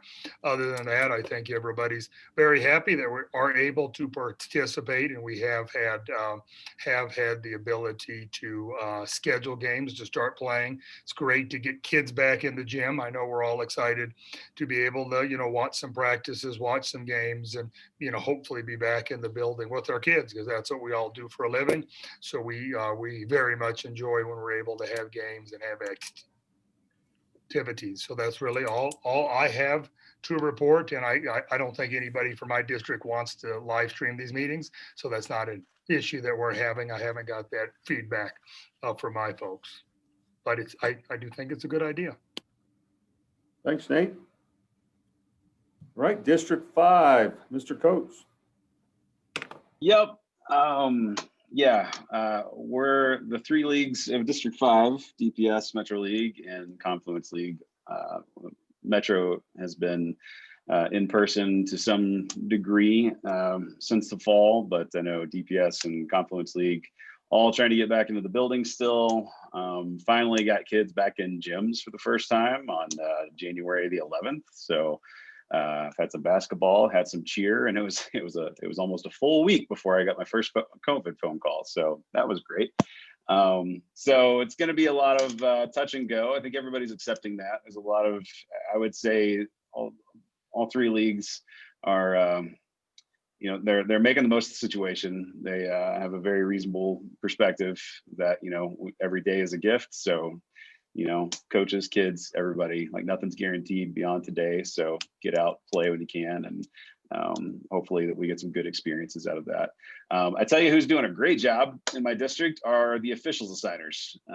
And so I would like to mention Joe Garmatz, the guys at DSO. I know DPS assigns internally, but I know Joe's had talks with them too. I'm impressed with a lot of the collaboration going on. I know there's a lot of concern about officials being able to fill spots, but hopefully you guys are experiencing that in other parts of the state too. But I will say a lot of the assigners are doing a great job of supporting each other, helping get things filled. So they're doing tremendous work. Really, to kind of echo that people really do want the rest of the calendar to not move anymore, because it is creating, well, it has created some headaches. I know a lot of that's not in our control with what's led up to now, but people have adapted, they've adjusted, they fixed the basketball schedules, are ready to go season B. But I think if we make any changes to season C and D, we'll probably get some sternly worded emails at some point. But that said, everybody is doing the best they can. That is the focus. I will say, I know we've talked a lot about mental health and turnover.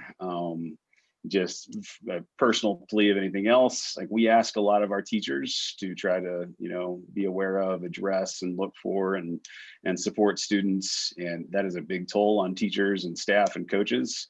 And so I'm trying to take an initiative with some of the adults that I work with. I'm piloting a 30-day mental and physical challenge with about 16 of my colleagues that I work with, as something that I think will, everybody's got their New Year's resolutions, but I think our mental health is also important, and helps us support students better as well.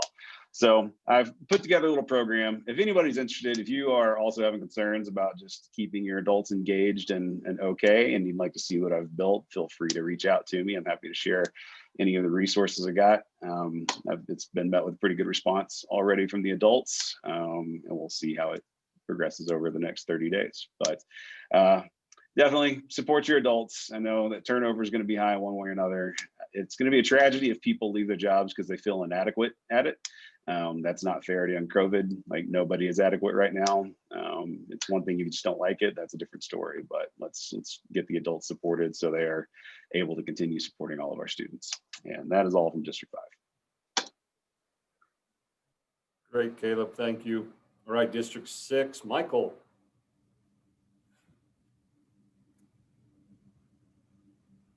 Good job, Caleb. Although with that guitar behind you in every meeting, I think we want you to sing your next update to us. No, sure, I'll do that on mute. Nice. Just a couple of things. First of all, congratulations, Bert. You've been awesome. You've been awesome the entire time I've been involved with CHSAA, and I consider you a good friend, and I'll miss you. So, just a couple of things from the schools in my leagues. Talking to different coaches and athletic directors, definitely some frustration with the continuous changes associated with schools that are maybe dropping their programs and choosing now at this date to not play basketball, and other schools that are already going into quarantine with their teams, so losing some of their early season games. I think throughout my league, there was some confusion about the music fees for schools that don't participate in the music programs. So I had some good conversations with Sarah about that. Thank you for those conversations, Sarah. I too have received some questions from different people about why the meetings are not being streamed. I think it would be a good idea to stream them. So go for it, Ryan.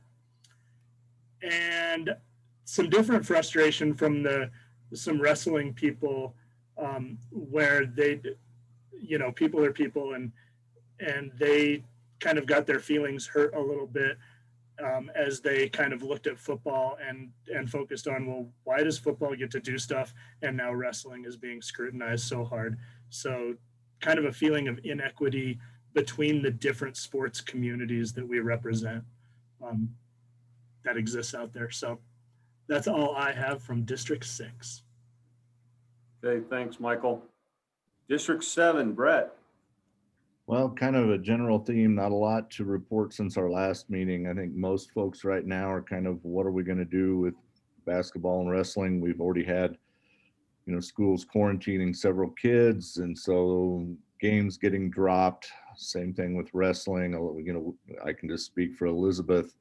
We've lost 3 C-team games already. I have no idea that we're going to be able to make those up. What do we do about charging parents and things of that nature? So there's just a lot of the practical, what's this going to look like?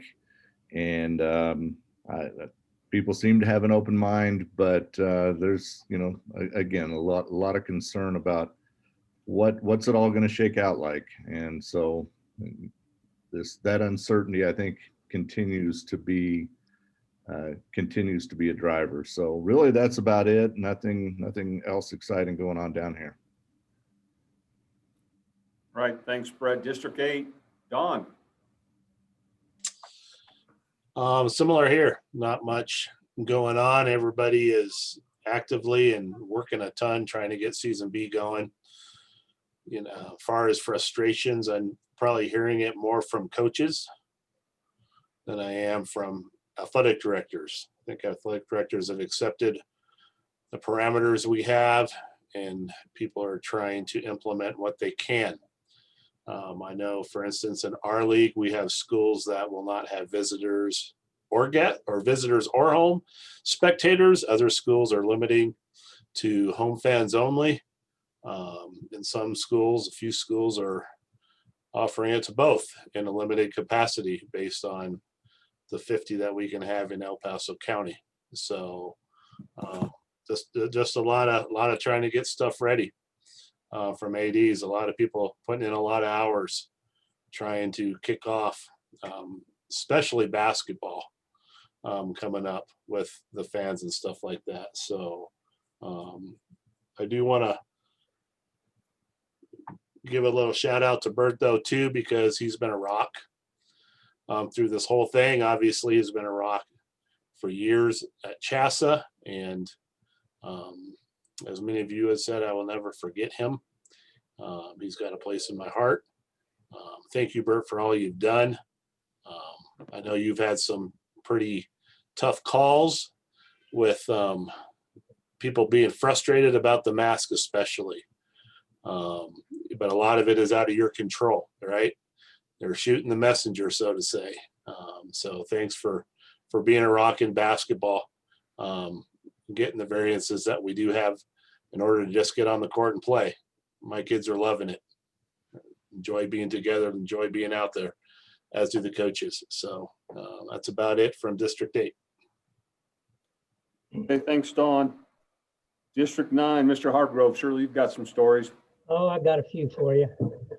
First, just basically the same day-to-day questions. I don't want to put any pressure on Kata, but that best practices thing you have coming up next week is great. I think it helped a lot in football, and that's kind of what I've told a lot of the questions I've been getting now to wait till that thing plays out. I think that's just a great plan. It sure gives a lot of people a lot of ideas and can work through some things together. So I want to especially thank them for that service.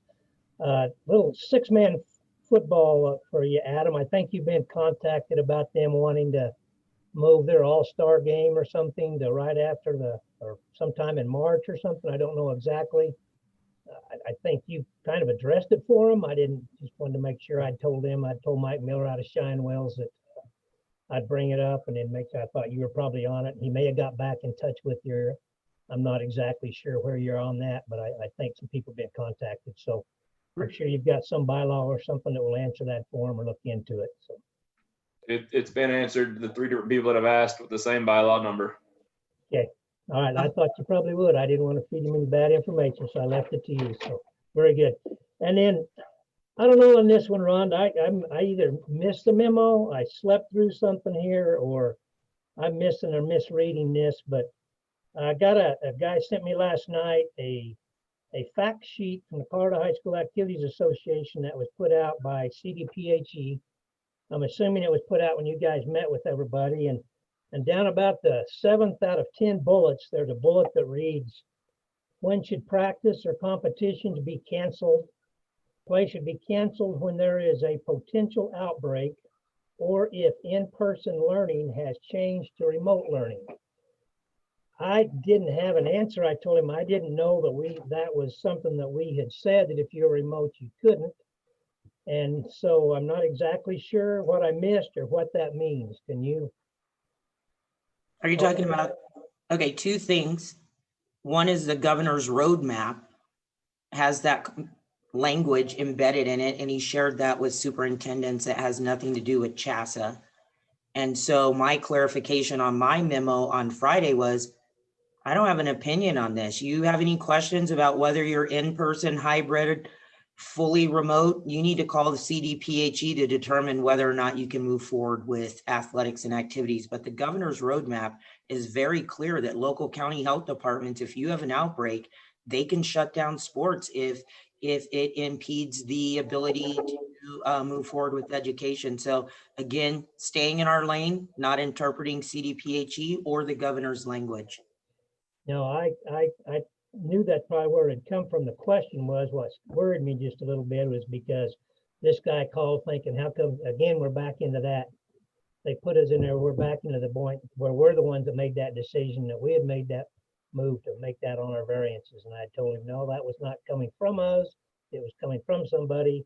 And then when they put out this thing like that, it makes it look like it came directly from us, but it was our decision. So I'll be able to tell him the same thing as the rest of the things that we've dealt with. It seems like been the most trouble. So, okay. And then again, like everybody else, thank you to Bert. It's been wonderful for what you've done for me, but especially what you've done for the student athletes of Colorado over the time you've been in, and you will be sadly missed. Good luck to you. That's all. Okay. Thanks, Richard. All right. On to old business 8.0, 8.1, present bylaw interpretation. The bylaw is actually in our packet, 8.1. And Rhonda, I will turn it over to you. After our meeting, I had a few board members reach out to me regarding the Q&A that absolutely explained how to move forward with the progression of our next board president. I think that we did not define that very clearly, and we probably had about 12 different board members that would be eligible based upon the conversation that happened in our last meeting. So I just wanted to point out the Q&A and allowed the board to determine how you wanted to move forward. The Q&A specifically says, and under that Q&A right now, it would be Wendy Dunaway, Mike Hawks, Jeff Durbin, Tarita Walker, and Richard Hargrove that would be eligible. Nate, if he had served a full term, would have been eligible, but he replaced someone on our board. So I'm just sharing the bylaw with you, the Q&A that outlines the succession of the next board member, and this is a board discussion.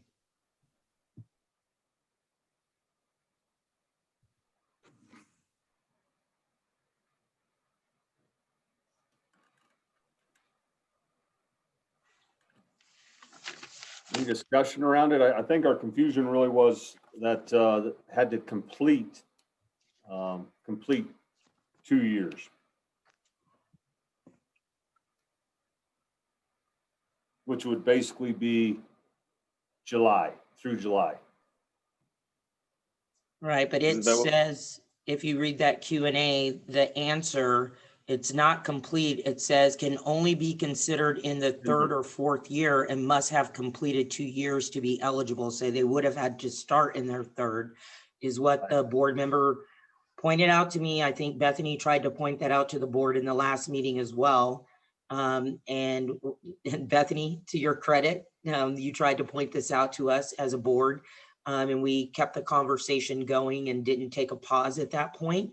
So I just want it to be clear to the board, this is what the bylaws say. Obviously, you can go whichever direction you want, but with this bylaw and the interpretation of the Q&A, I've listed the board members that meet that criteria. So we'll just ask for your guidance and direction. So let me ask this, Q&As, if I remember, are editorial comments that can be added to provide clarification from time to time by the CHSAA staff. Is that correct? They're not voted on by legislative council?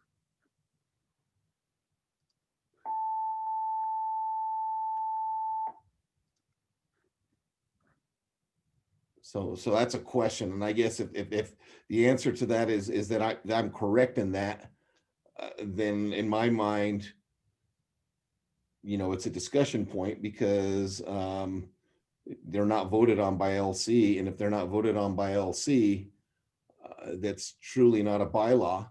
It's maybe a clarification, but it's an editorial that we can determine whether we're going to keep that as a piece. And if we are, then I would say we make it part of the bylaw so that it's clear. And if it's not, then we also make that part of the bylaw so it's clear. Hey, Ernie, I missed what your question was. Can you restate what your question was? Q&As, from what I remember, they're editorial pieces that can be added for clarification as needed. They're not really part of the bylaws. They're not voted on by the legislative council. Thank you. That's correct, Ernie. They're not voted on by the legislative council.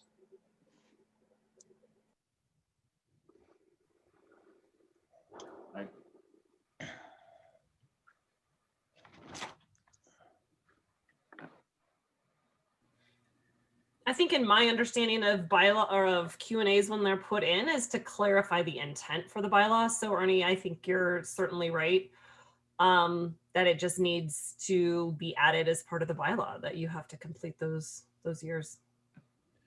So to me, in this particular Q&A, when the question says, can they run for president after completing their first year? So the people that we had added last time weren't completing their first year. They'd be completing their second year, and they would actually be at the time of their presidency in their third or fourth year. I will tell you, Ernie, when I asked Jim Lucas when he was the president, when I was actually considering possibly running, he told me I had to complete my second year before I was eligible to run. So I haven't still decided whether or not I will run or not, but going way back when Jim Lucas was the president, now that Troy's the president, I was told that I had to complete 2 years before I can be considered running for the board. And I understand where you're, sorry, Jeff. I understand where you're coming from. I would submit that at the time of your presidency, if you had been elected, you would have completed 2 years. Well, I guess it goes back to that interpretation, and I don't know, I guess maybe it needs to be clarified better, but I think what the bylaw says, or the law, what Bethany just said, was that you had to complete 2 full years. And at the time when I asked to run for the presidency after Lucas, I was told I wasn't eligible because I had not completed, and I was in my second year. So Jeff, are you submitting then that interpretation was a correct interpretation? Because I'm submitting that it isn't. Well, I guess that I was going off of people that were in the board that had been there a while, and I took them for their word. So, I mean, I didn't push it. I mean, there was obviously qualified people, and I think Troy's done an outstanding job. So at the time I was interested and thought about doing it, and that's kind of where I was. It seems to me that this could all be cleared up if you just added in 800.62. If you said the president must have completed at least 2 years of service as a member of the board of directors in order to be eligible to run for that position. Right, then it gets rid of the interpretation of what you're bringing up, Ernie. Do you have to complete 2 years to run, or do you have to complete 2 years to serve? And I think that's the question. Well, to me, and I agree, Michael, but to me, that is pretty clear. To be eligible for that position in order to me means it to serve in that position. I'm going to defer to Bert because I know Bert has historical, but I definitely remember sitting at the Radisson having this same conversation under Paul. And I remember Paul saying, you can't run unless you have done 2 years as you apply. So he always interpreted it as it is at the time that you are at your 2-year mark. You've already passed your 2-year mark as you apply. You've been in for 2 years. Now, I just know that's how it was. Bert, I'm going to turn it over to you because you were, probably got a lot more history on that. But I remember this exact conversation happening at the Radisson. And in my knowledge, in my remembering back that far, and sometimes my memory is good and sometimes it's short, but they've always been required to have completed 2 years. So to be in your 3rd or 4th year is when your eligibility starts. Eligibility for what though, Bert? So again, the president, to run for the president. So you basically can only run at the conclusion of your 3rd or 4th year. That's how Lucas explained it to me. Yeah. And that's how I've understood it.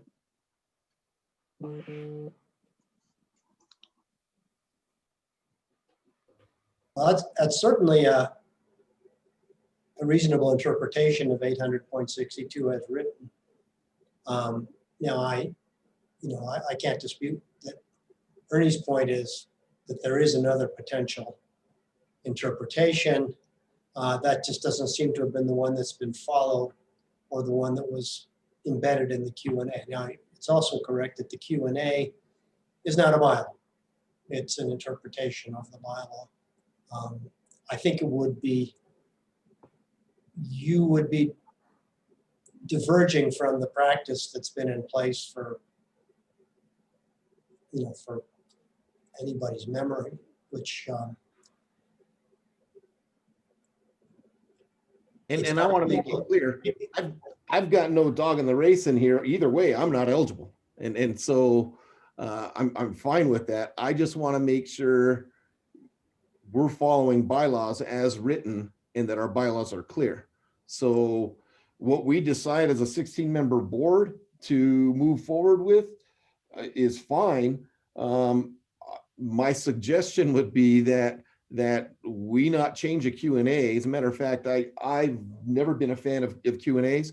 I've always been a fan of make sure that it's clear that the clarity is there in the bylaw, so that we don't have to have a Q&A.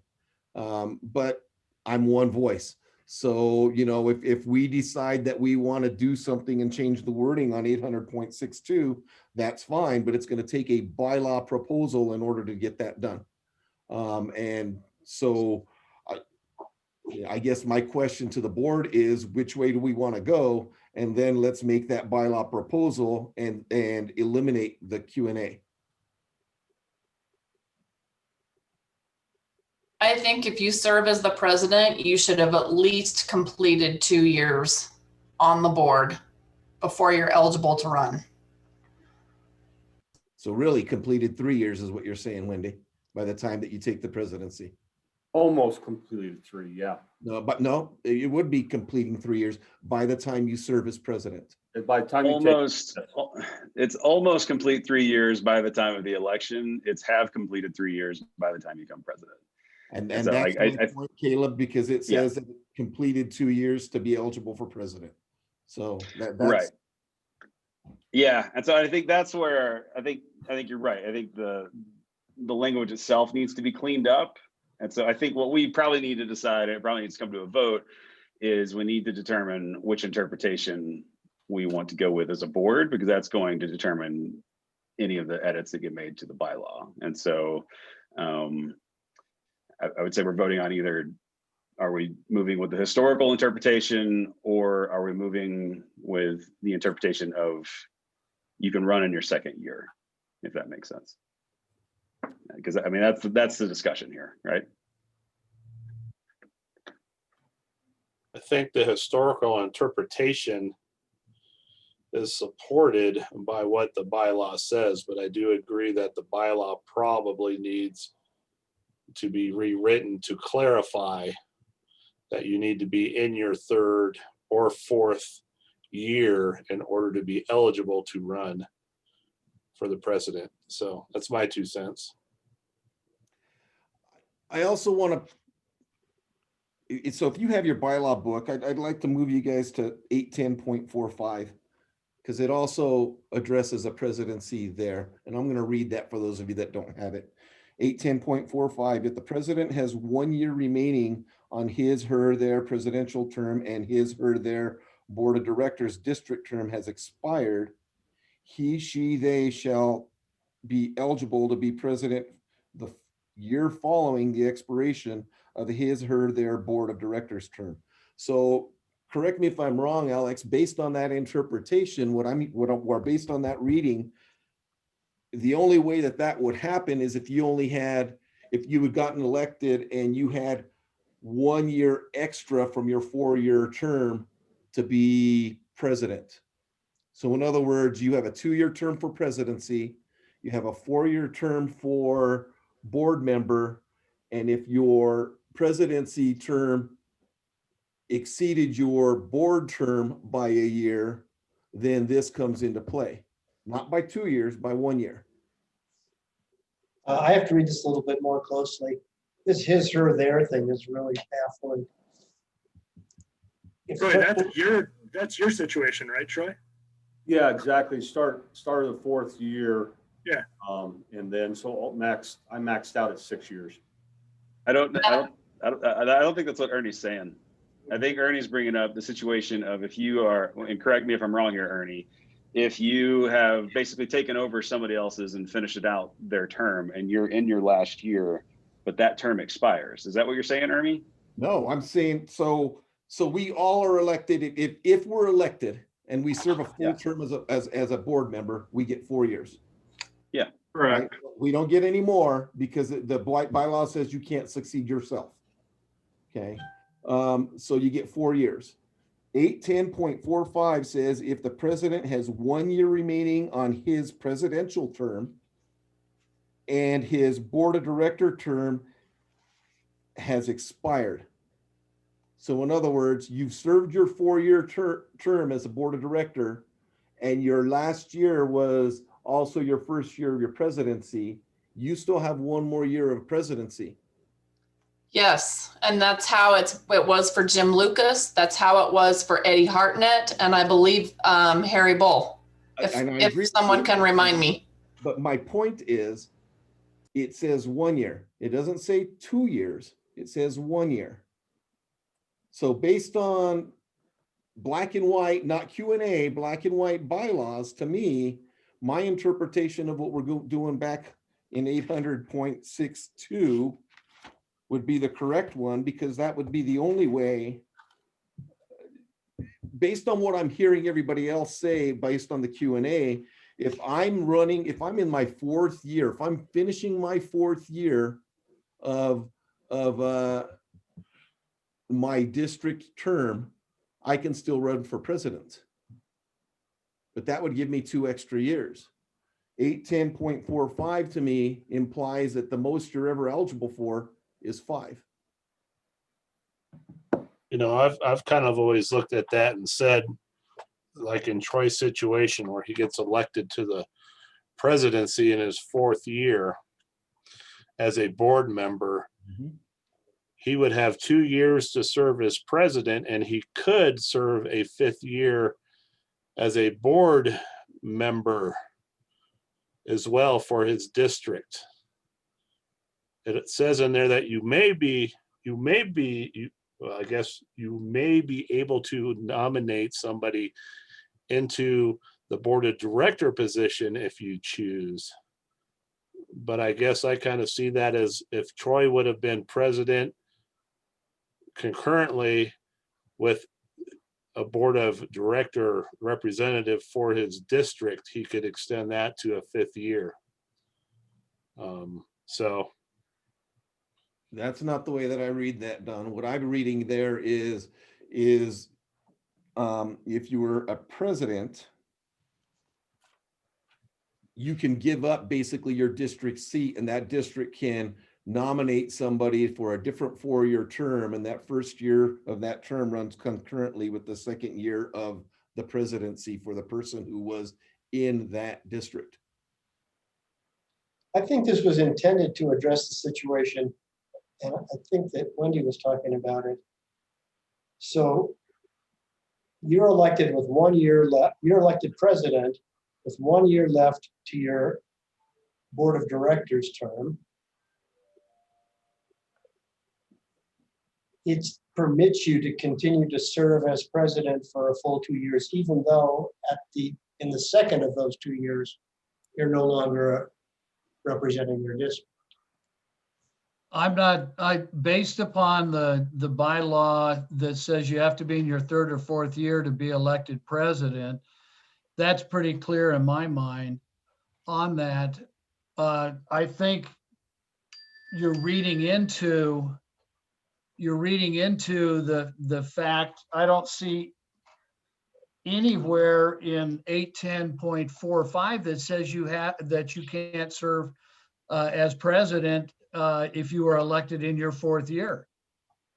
See that last part again, Bert? I don't see anywhere in that bylaw that's in 810.45 that says you cannot serve as president if you are elected in your 4th year. So that would mean that you would be 2 years as president, even though your board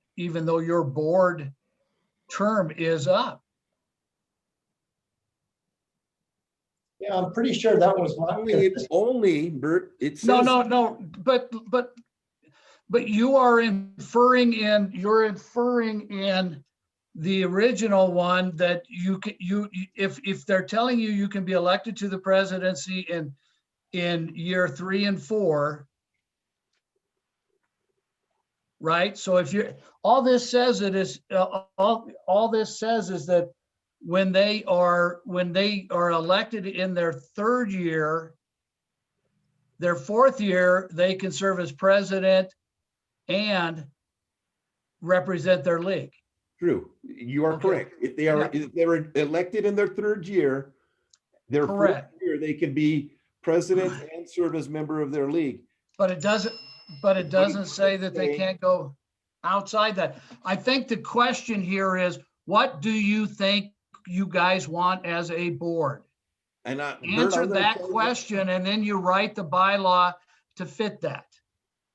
Okay, but I'm telling you right now, where the bylaw says it only, in 810.45, it says that the president has 1 year remaining. It doesn't say if their term's already expired, they're eligible for 2 more years. Well, I think obviously there's a lot of confusion with the bylaws. So I think when that happens, then I think you have to rely on what we've done. I think Alex said that. Historically, you rely on what we've done as an organization, and then in the meantime, fix the bylaw. Well, and what we've done historically is not inconsistent with the existing bylaw. It's just the existing bylaw could be, theoretically read more than one way, or at least that's what's being argued.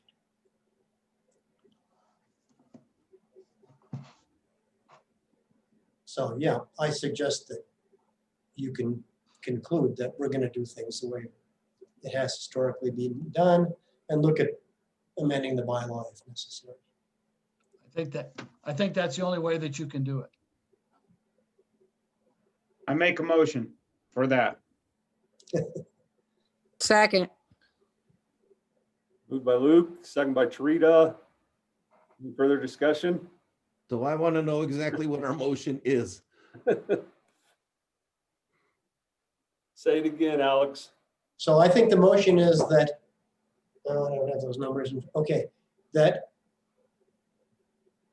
the board agrees with the historical interpretation of 800.62, which is that in order to run and be elected to the presidency, you must have completed 2 years of service as a member of the board. Going into your third? Or, yeah, which would mean you were in your third year. Right. So either going into your 4th or finishing your 4th is what I'm hearing. That's true. How it's written on the Q&A, which can be considered in the 3rd or 4th year and must have completed 2 years to be eligible. So it's already written in the, if you're going historically, the Q&A, as Bethany said, is the interpretation to clarify the bylaw. And that's what Alex is reciting right now. The wording is already there for the motion.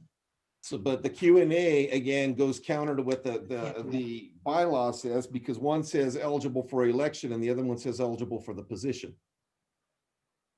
It's not contrary, but it was apparently put it, I mean, it's not inconsistent with 800.62 to my mind.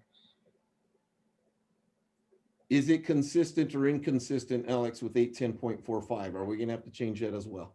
No, 810.45 to me was intended to address the issue of where you are elected you're in your 4th year, you get elected, and you get elected to a 2-year term. Your term expires before your term as president expires. Therefore, 810.45 says you can continue to be to serve as the president, even though you are no longer a representative of a district. So I hear what you're saying there, but so should that not say 2 years then, Alex? Which not say 2 years? 810.45.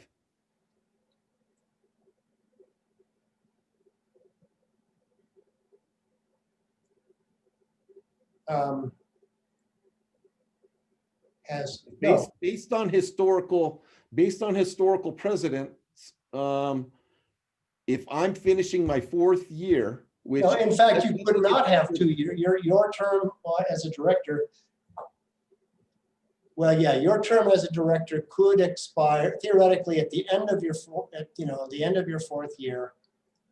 You could be elected president, and then be intending to serve 2 years as the president.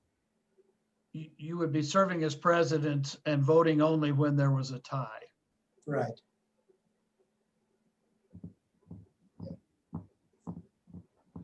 Well, I don't think that the proposition that the board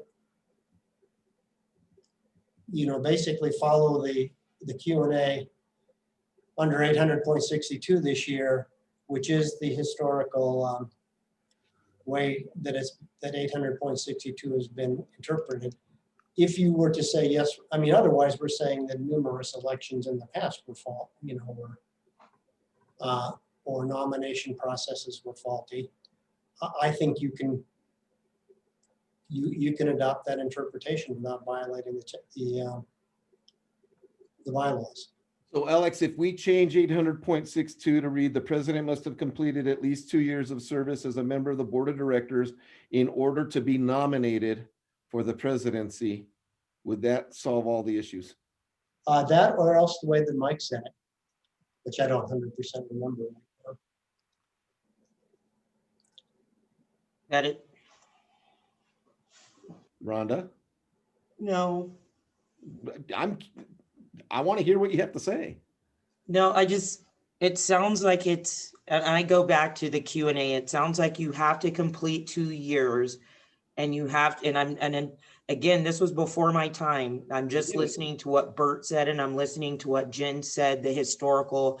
I know Q&As try to clarify the bylaw. So it's like, yes, you finished 2 years, but you must be in your 3rd year as a member of the board to run for the presidency, either in your 3rd or 4th year. If you do it your 3rd year, you're elected, you get 2 years, your time period as a president. So I don't know. For me, it's not that confusing because the Q&A and one of the board members brought that up to me. So I think Alex and Bert have already said that we're going with the historical perspective, which is how 1800.62 reads. So you guys just have to decide if that's what you want to adopt, or if we're not changing the language today. We're just deciding if what we're using and the interpretation is going to be literal, or is it going to be the way the Q&A on 800.62 explains. And it sounded like you were going in the direction with the motion of doing how you've done it in the past, which would be 800.62. I'll leave it at that. Ernie, I'm going to do whatever the board wants us to do. Right. Before I had the list of 8 or 9 people as presidents, and then today I read the list of 5. So however you guys want to do it, we just need to move forward so the people who do want to run for presidency can follow the timeline and the process. So that's it. So thank you all. Thank you, Ernie. So basically, Luke, your motion is that basically you must be in your 3rd or 4th year to be able to be nominated for presidency. Correct. Okay. And I'm good with that. I just want to change 800.62 to read that. Yeah, and I think in the long term, that was the other thing I said. In the long term, we go ahead and fix it. I mean, so that it's rock solid and we never have to have this argument ever again. So discussion, sorry, not an argument, discussion. Doesn't seem to be any difference between nominated and eligible. Seems to be the same. Yeah. I think Tom's right. You have to be eligible to be nominated, right? So it's essentially like we're kind of saying the same thing. Same words, yeah. Yeah.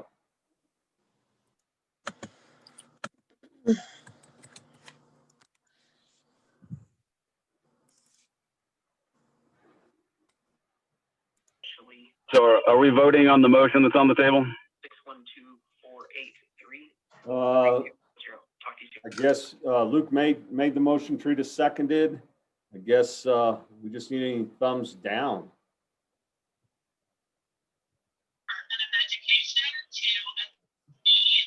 I think I'm seeing any. We're moving forward as is. Okay.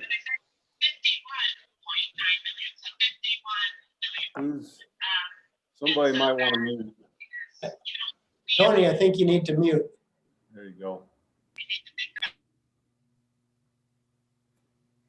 All right. 9.0 bylaw review. Bethany. Okay, great. So I'm going to jump right in. The first bylaw we haven't seen yet. Mike Hawks and several of you took the lead on this and then submitted it. So I'm going to turn it over to Mike to explain to the rest of the board what you guys came up with for the board of director membership, please. Okay, Caleb and Ernie, you can be involved in this conversation as well. I have to bring up the document. So this was ADM 3. And if you remember at our last board meeting, I put together a working group to work through the different questions and the different alignments that we had for the 10th district and to split everybody out. So I think everybody's got it in front of them, correct? Okay. So if you just read through, districts 1 and 2 don't change at all. District 3 probably has the biggest change, where they go from 7 down to three teams, or 3 leagues, I'm sorry. And you'll see, like, we moved the Mile High to District 6.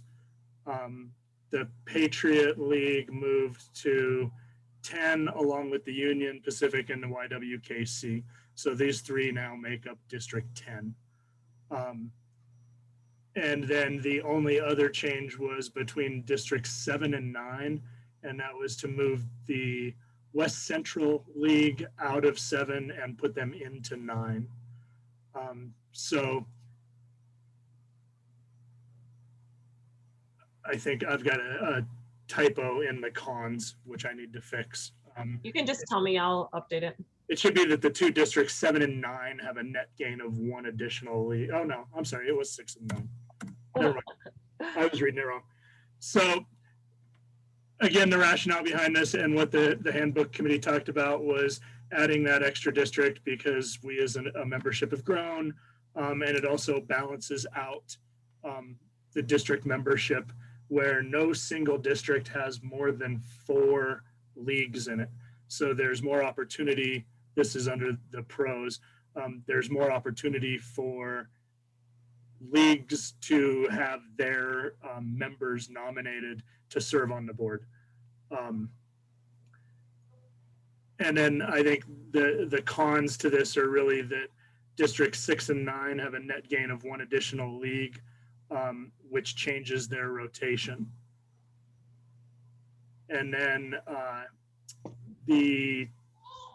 so Caleb and Ernie and I were the working group that worked on this, and we talked about the how to work these new teams, or these new, I don't know why I keep calling them teams, these new leagues into the rotation. And I'm trying to find, I had a working document, there it is.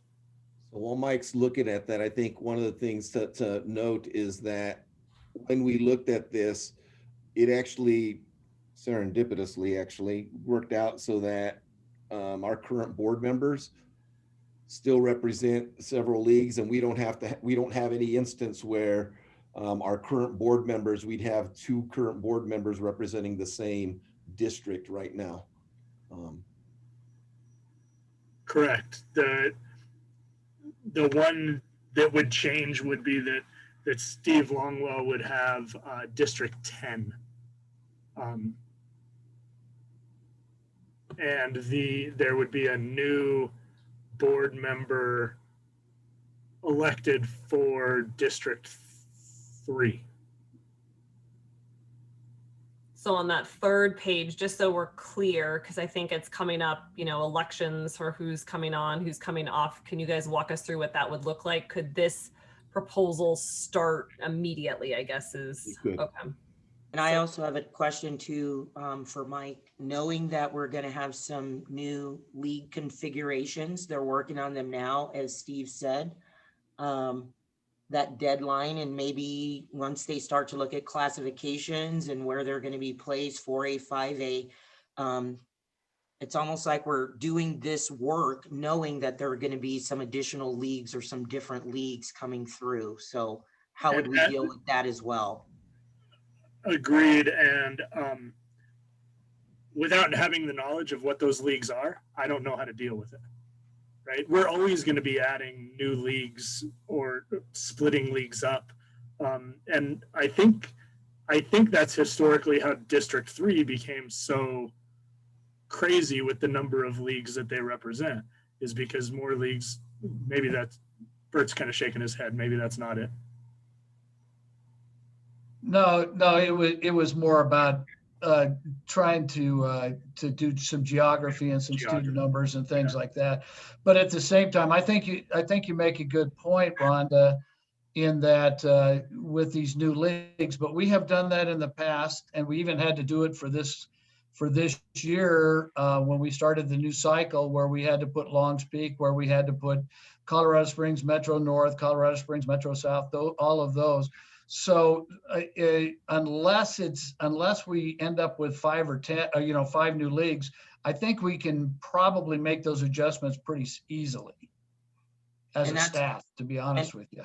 And I think really, truly, the bottom line is we just want another board member, and we want to split this up because we're whatever we're trying to do equitably or geographically. If we have 4 new leagues that come in after the legislative council deadline, we're just going to plug them in wherever they go. So I think it's really about having an additional board member and potentially trying to spread this out a little more. But we've always plugged those new leagues in anyway, and it's worked.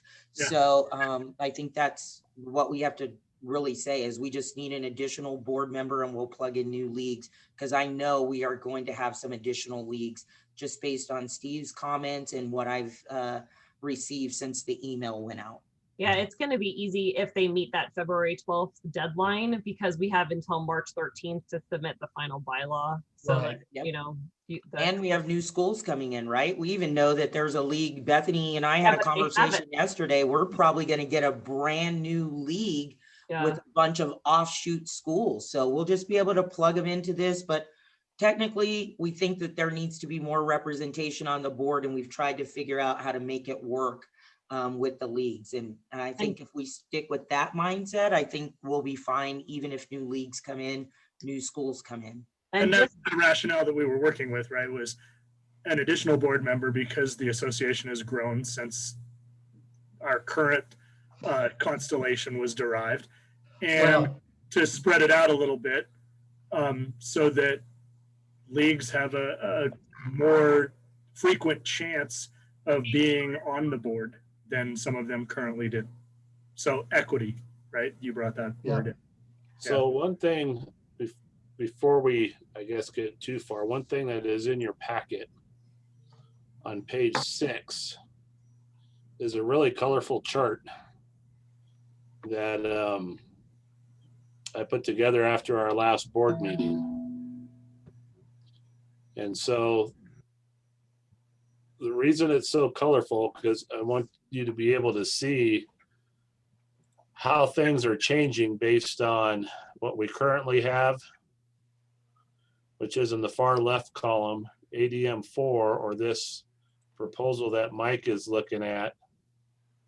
The third column, I put together something that broke out leagues that puts a minimal number of moving around and splitting Steve's league up.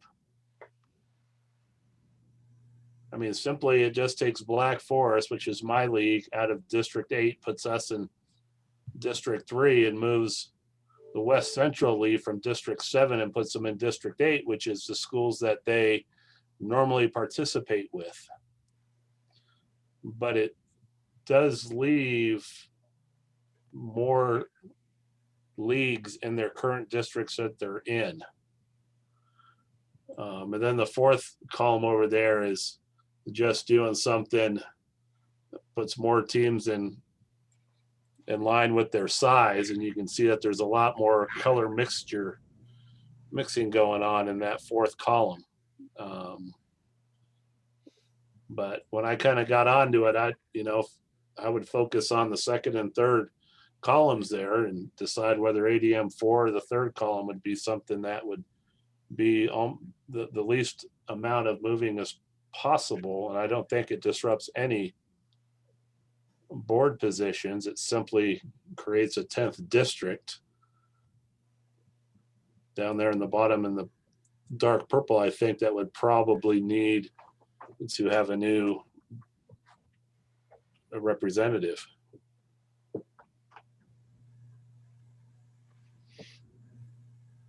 So just so I'm clear, Don, because this is the first time I've seen this, is this different than what Mike and Ernie put together? Yeah, their proposal is that second one that's titled ADM 4. Okay. That's not quite what we had together because District 1 and 2 in our proposal wouldn't change. So we didn't move Frontier from 2 to 5.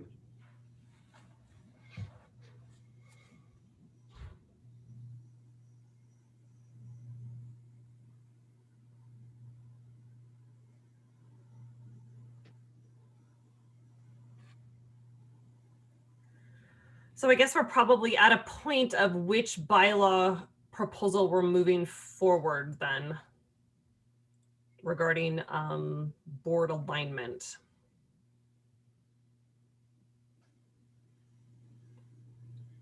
I mean, again, going back to what the handbook committee said, this is the one that they wanted us to work on.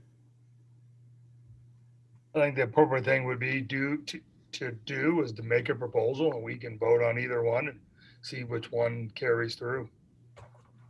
I mean, again, if we're talking about movement of leagues and those schools within those leagues, the one that was put together by Caleb and me and Ernie really only moves 2 leagues. Right, the West Central moves to a different district, and the Mile High League moves to a different district. And then the 10th district is made up of 3 of those leagues that were in District 3. So there's really not much movement that happens in this one. If we were to go back, Dawn, and recreate it with your colors.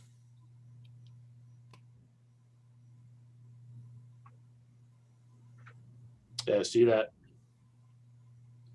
I wonder if I must have pulled a different proposal or I think something. you were pulling off of the original one that I had that Caleb and I originally put together last year. Could be. So Don, do you support this other one, or do you want to create a proposal for yours?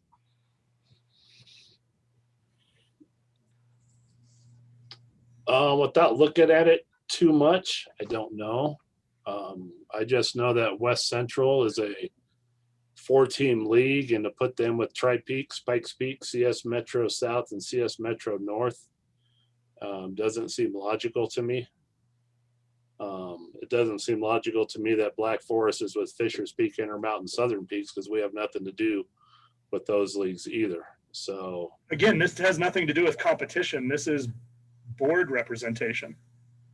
I know, but you have a 1A league, West Central, that's mixed up with 3A, 4A, 5A leagues too. That's District 6 too. And one of the things that came out of the handbook committee was that there was value found in having representation of different size schools for different size schools. Mm-hmm. Right. So like I'm a 1A guy, but right now the other 2 leagues that are in my district are 4A, 5A leagues. Yeah, So and that is the one handbook factor. committee saw no value in trying to adjust by league size and trying to create some standardization based on size. Mike, where did we end up putting West Central? West Central went into District 9 with Arkansas Valley, Santa Fe, and South Central. So that is putting them with somewhat similar. Yep. We got them out of that one, what Don was talking about with the CS Metros. Yeah, and again, that was kind of focused on getting rid of a 5-league district and having 2 4-league districts resulted from it. Okay, so I am going to interrupt for a second because the proposal that's in front of us has gone through about 3 or 4 rounds through the board. And Mike, Caleb, and Ernie has done what they were asked to do to tweak this proposal. This is the proposal that is in the roundtable packet. If the board is deciding that they don't want to move this forward now, then we just need to pull it and not get in front of the membership and talk about this proposal. We still have time to work on it. So right now we're just making a decision. Do we want to move this forward, talk about it on January 26th, or do we want more time as a board before we start looking at reconfiguring the board? But this proposal has been seen multiple times by different groups, and we just need to make that decision. I would move that we accept this and we move this forward for the roundtable on the 26th. Agreed. I would second.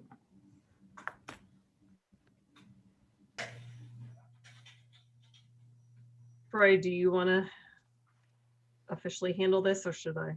Yeah, no, that's, you got a first, second? Yeah, so Nate and then Brian. Yeah. Any other discussion around it? Everybody thumbs up, any thumbs down? My only comment would be that being the representative in District 8 is really hard for me also regionally to represent 3 other leagues that are nowhere near me. Yeah, Zoom is a lot easier, but when we get together with meetings and we talk, it is difficult. So We did talk about that when we were going through this, Don, and we realized that district is probably the worst from a distance point of view. And the nice thing that we've learned through this pandemic is that we can use Zoom to be able to attend meetings with different leagues. And a lot of us now no longer have to really travel to attend a league meeting. So.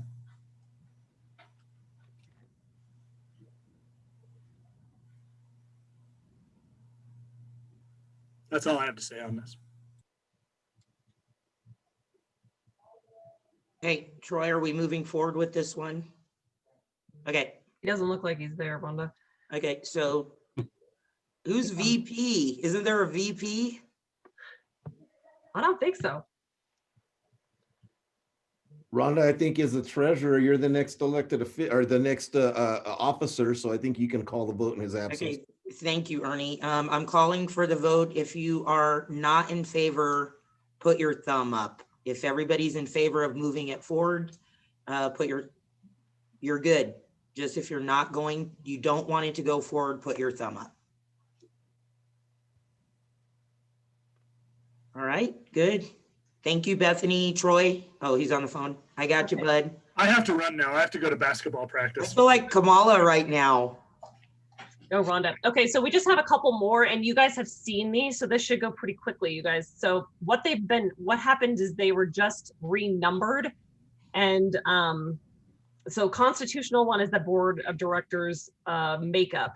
Constitutional 2 is, we've already brought this forward and it's given the go, but I'm just letting you know, it talks about specifically that board of directors should communicate with their league presidents and DADs before and after each regularly scheduled board meeting. Then ADM 1 talks about the restricted varsity eligibility, which we've already talked about, and it's adding that note there for clarity.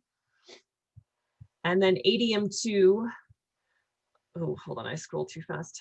If at any time you have questions or you don't want these to move forward, please let us know. But I am going to say this, when we start talking about trust and whether or not they trust the board, Constitution 2 is one that I'm hearing that our membership feels better if you guys are reaching out to them before and after the meetings.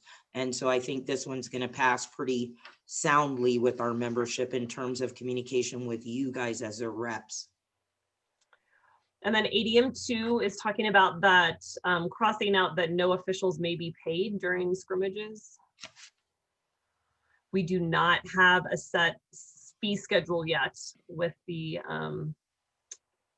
officials committee or the fee committee. So- ADM 3 adds an additional foundation game opportunity. Bethany, on ADM 2, Go ahead. What I'm hearing you say is that there would be a fee schedule set up for that, and I know that doesn't require a bylaw change, but would that fee schedule be different than what we have for games? I'll turn it over to Tom. Yeah, we're talking about that, and we'll probably know something by the roundtable. And we're considering, I've asked them to consider paying half the posted fee for a game per period of time, or to pay travel expenses and a meal. It could be their choice. Both, but the schools that are involved in the scrimmage would altogether cover the cost. So that would have to be a part of the officials' report and approved by the legislative council, correct, Tom? By the officials, yeah. The officials' fees report, which is coming as well. So that's going to be there probably by the roundtable. We're going to talk about that tomorrow. Thank you, Tom. I don't know what that sounds like. Give me some feedback. Oh, it's perfect. I'm okay with that. I mean, Tom, I know we haven't had any scrimmages that we've hosted here, but when I was at Thompson Valley and Frederick, I was paying 3/4 of whatever the game fee was. Okay, so I was in the ballpark. We can start there. Yeah, we can. The officials will just like some incremental difference, and then we can change it as we get more feedback. But that's kind of the idea.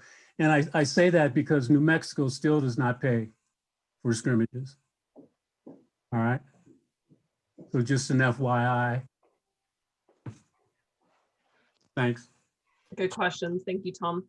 The next one is ADM 3, which adds an additional foundation game opportunity. And that's the last one. So any questions, comments on any of these bylaws before we present them at the round table? Okie dokie. It's back to you, Mr. President. Thanks, Bethany. Right, new business. 10.1, Bert's retirement. I didn't know Bert was retiring. Grandpa Boardman is retiring. Well, what's the big plan?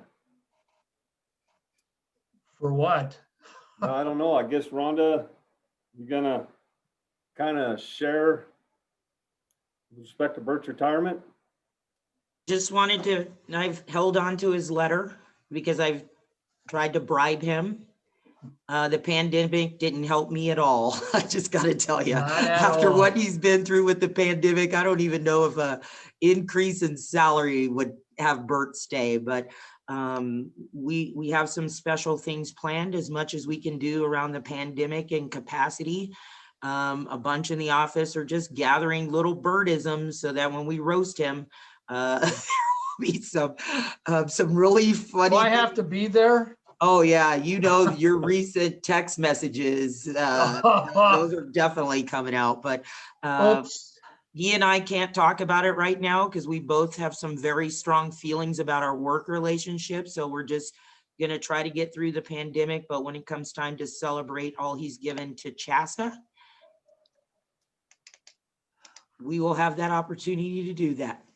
And Bert will be going to Florida with us, right? Absolutely. We're going to give, oh yeah, Bethany almost said something, but I remembered the recording. That's right. We'll see the true Bert in Florida for sure.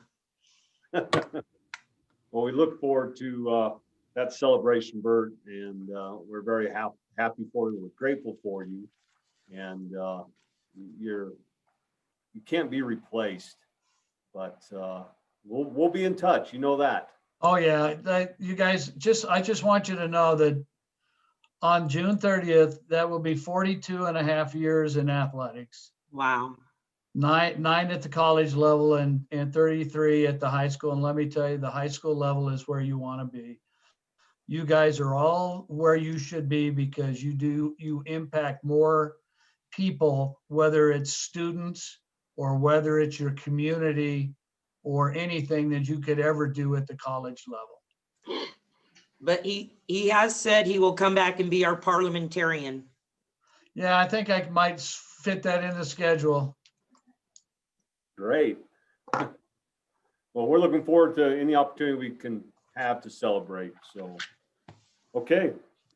10.2 activities director position. My amazing staff. I brought 2 years ago a 1-page with bullet points and put it in the, excuse me, I'm still choked up about bird. Put it in the hands of Sarah and Bethany and the crew.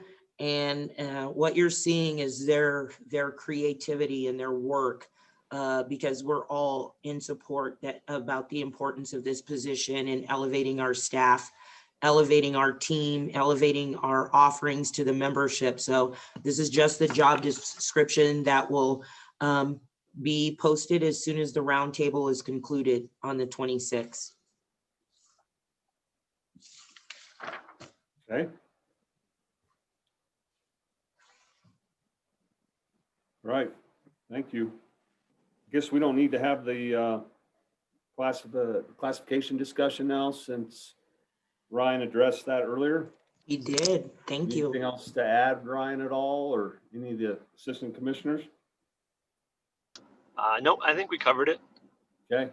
I'll give a shout out to Ryan. He collected all the data, but the real talent for Ryan is putting it into a format that's easily readable and usable. And so this new spreadsheet that all of us are working on is really pretty exceptional. So good job. So Ryan. I was going to jump in too, because I think he's really done a great job of collecting all the data, like Bethany said, and it's right there. So decision making when you're going back and forth and you're looking at so many things, like he's just elevated that process, and it's been huge. And I think for that, we're out even better and stronger, and maybe not lose as many hours as we have in the past. So just a shout out to Ryan for sure.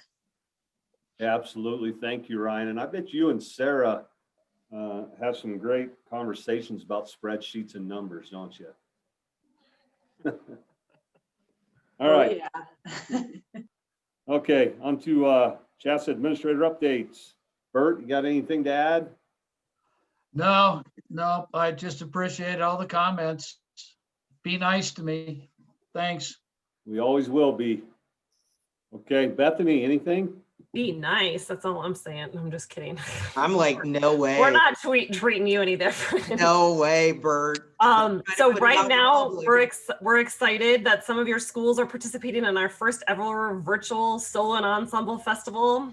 It is definitely throwing some of the directors for a loop to download an app. So we're dealing with some technology issues, but Sandra's been amazing, and they've got till tomorrow to get their entries in, and we're really excited about that. And then at the end of this month, we'll be running our virtual state festival for speech. So we're excited. The giggles, I'm being sarcastic. Did they test it first?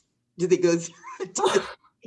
Let's just say it's not the platform, it's the user okay, error. okay, just asking.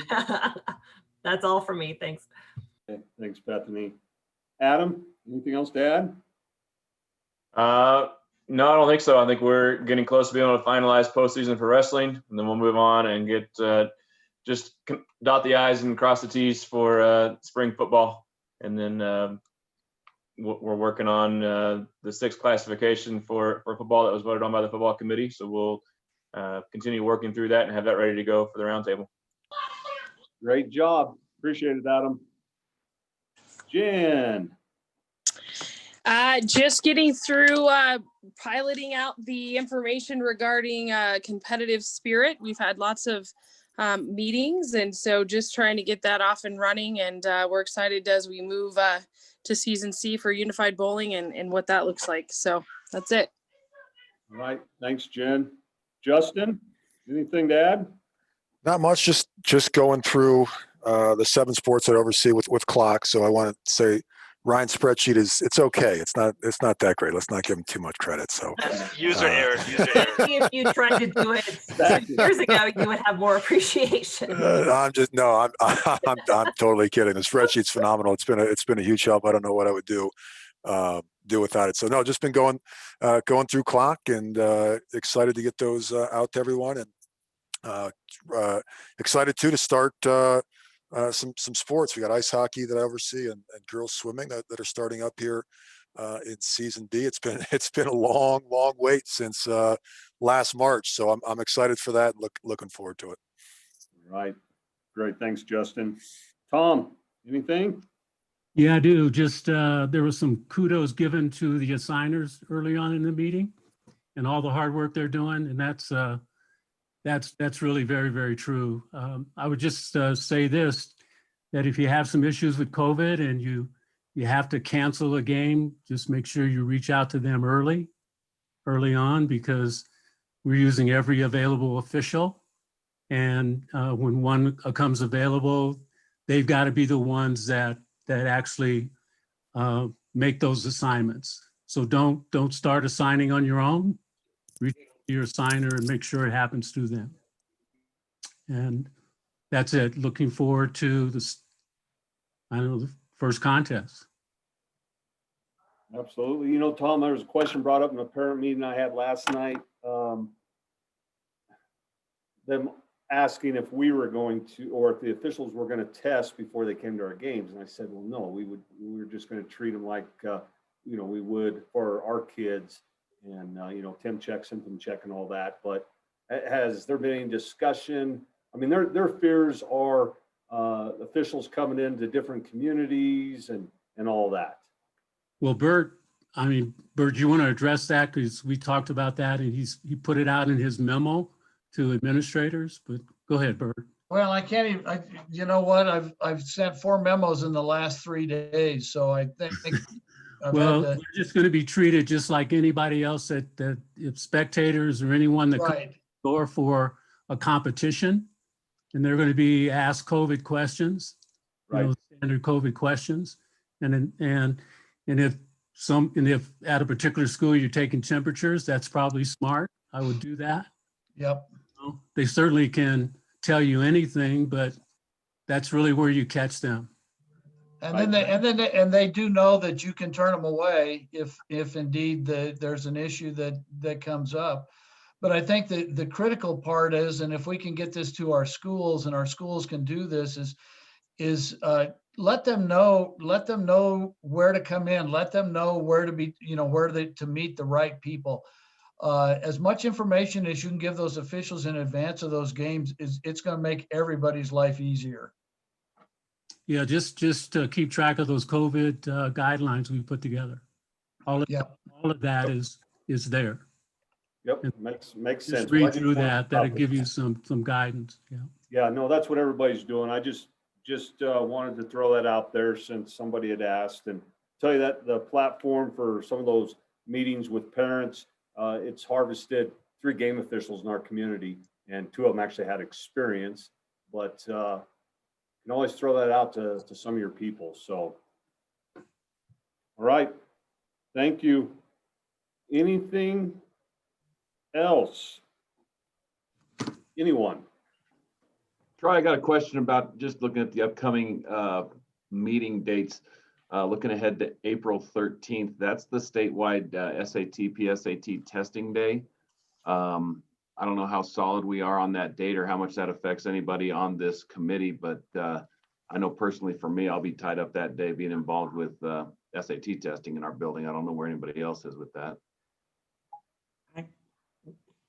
All right. How about others?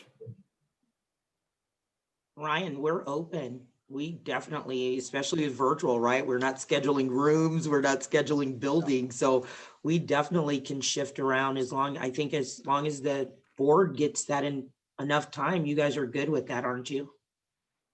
We throw out some additional dates to you. And besides the 13th, Ryan, is it 2 days? The testing?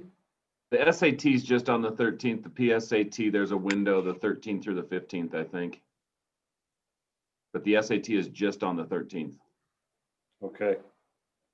There's all sorts of rumors at the Capitol building that they're going to suspend CMAS testing again this year. Now, you didn't hear that from me. That's a rumor, but all indications are, I think, that SAT and PSAT are still a go. Okay. Okay. You got that, Rhonda? You just want to move that date then? Yes, we can, if that's agreeable to the board. We're flexible. And again, we're not scheduling buildings. We don't have overhead costs. So whatever works for you all. So if we stay off the 13th, Ryan, you're covered. Okay. Okay. So Troy, Go ahead, Ernie. so looking at, we've got the one that says tentative February 3rd. Right. Do we need to meet that quickly? Can we push that maybe into March and pull the April one up, Rhonda? The only reason why, Bernie, I put that 3rd is because by then we'll have some more information on the finances. And then Sarah, there was another reason why we wanted to meet with the board on the 3rd. Yeah, for ticket prices to get Yeah, those as well as approved. the ticket prices, Ernie, once we solidify the World Arena, as well as Adam has a better idea about wrestling, because Spirit's going to be tricky. There's not going to be we can't have sessions. If we can only have certain amount of parents in with the team, we've got to figure out, and we can't charge them $15 for 2.5 minutes of a performance. So if you guys can come on with us on the 3rd, I promise an hour maybe to get your approval of what we think will be. Is that all right, Ernie? Yeah, I was just thinking that since it said tentative, if we could push that back to March, but it sounds like we can't, so never mind. And then in our bylaws, I think when we're looking through all this, that would be when presidential nominations would be made, the February meeting. Sure. And I think, do you need me to name them again, Troy, or are we good? I think we're good. It's Tarita, Michael, Wendy. Caleb? No, I've got it. It is Tarita, Jeff, Mike, Richard, and Wendy. Shouldn't Caleb as well? Hasn't he been on as long as Michael? He came in with Luke. We're in our 3rd year. Are you? So it's wrong in Yeah. it's wrong in the handbook. This is our 3rd year. So Luke and Caleb added to that list. And I believe Don Steiner's name needs to be added Yep. there too. So wait, How did we? So it's wrong in the directory. Probably in the directory, it could be incorrect, but in the handbook, it is correct. so we have those names. We'll announce. I these have them on listed. February 3rd. And actually I can just send out an email to you guys confirming all of those. I'll work with Bert, and then we can have the nominations on February 3rd, along with the approval of any of the ticket prices that need to be changed due to the site changes. Does that work? And you guys, we're gonna try, I didn't mean to get short there, but we're gonna try to stay on task, and we're gonna try to just kind of have that flow. We want to be respectful of your time. So the February 3rd meeting will only be ticket considerations and board president considerations, unless you send me other agenda items. Okay, so just an hour of your time on the 3rd. Okay. We have a time that we can go ahead and put in. What works for everyone, 9:30? Hey, maybe that'll give Ryan time to learn how to stream these things, right? So, right, Ryan. So we will go at 9:30 on the 3rd. Two Okay. agenda items. I do have a league meeting on the 3rd. Okay. I don't know if that's good for everybody else, then that's fine. No, let's work around your time, Don. What time's your league meeting, and we can work around you? Generally 8:30 to 11:30-ish. Okay. Is it okay if we go at 1 on the 3rd? That'd be better. Okay, let's go at 1, Don. So you can get your league. Oh, go ahead. I was just saying, we did tentatively have a potential vote scheduled for esports pilot on that same meeting, just FYI. Okay, yep. That was a tentative date we had penciled. Okay. Yep. So Ryan will do a presentation. He's checked off all the boxes per the bylaw to try to have esports sanctioned. So he'll do a small, report to the board on that date. And that's, sorry, thank you, Ryan. I was going to mention that with the bylaws. So we will have to create a bylaw after that vote. So just as an FYI, there will be an additional bylaw if that all goes through, but it has not been added at this point. Okay.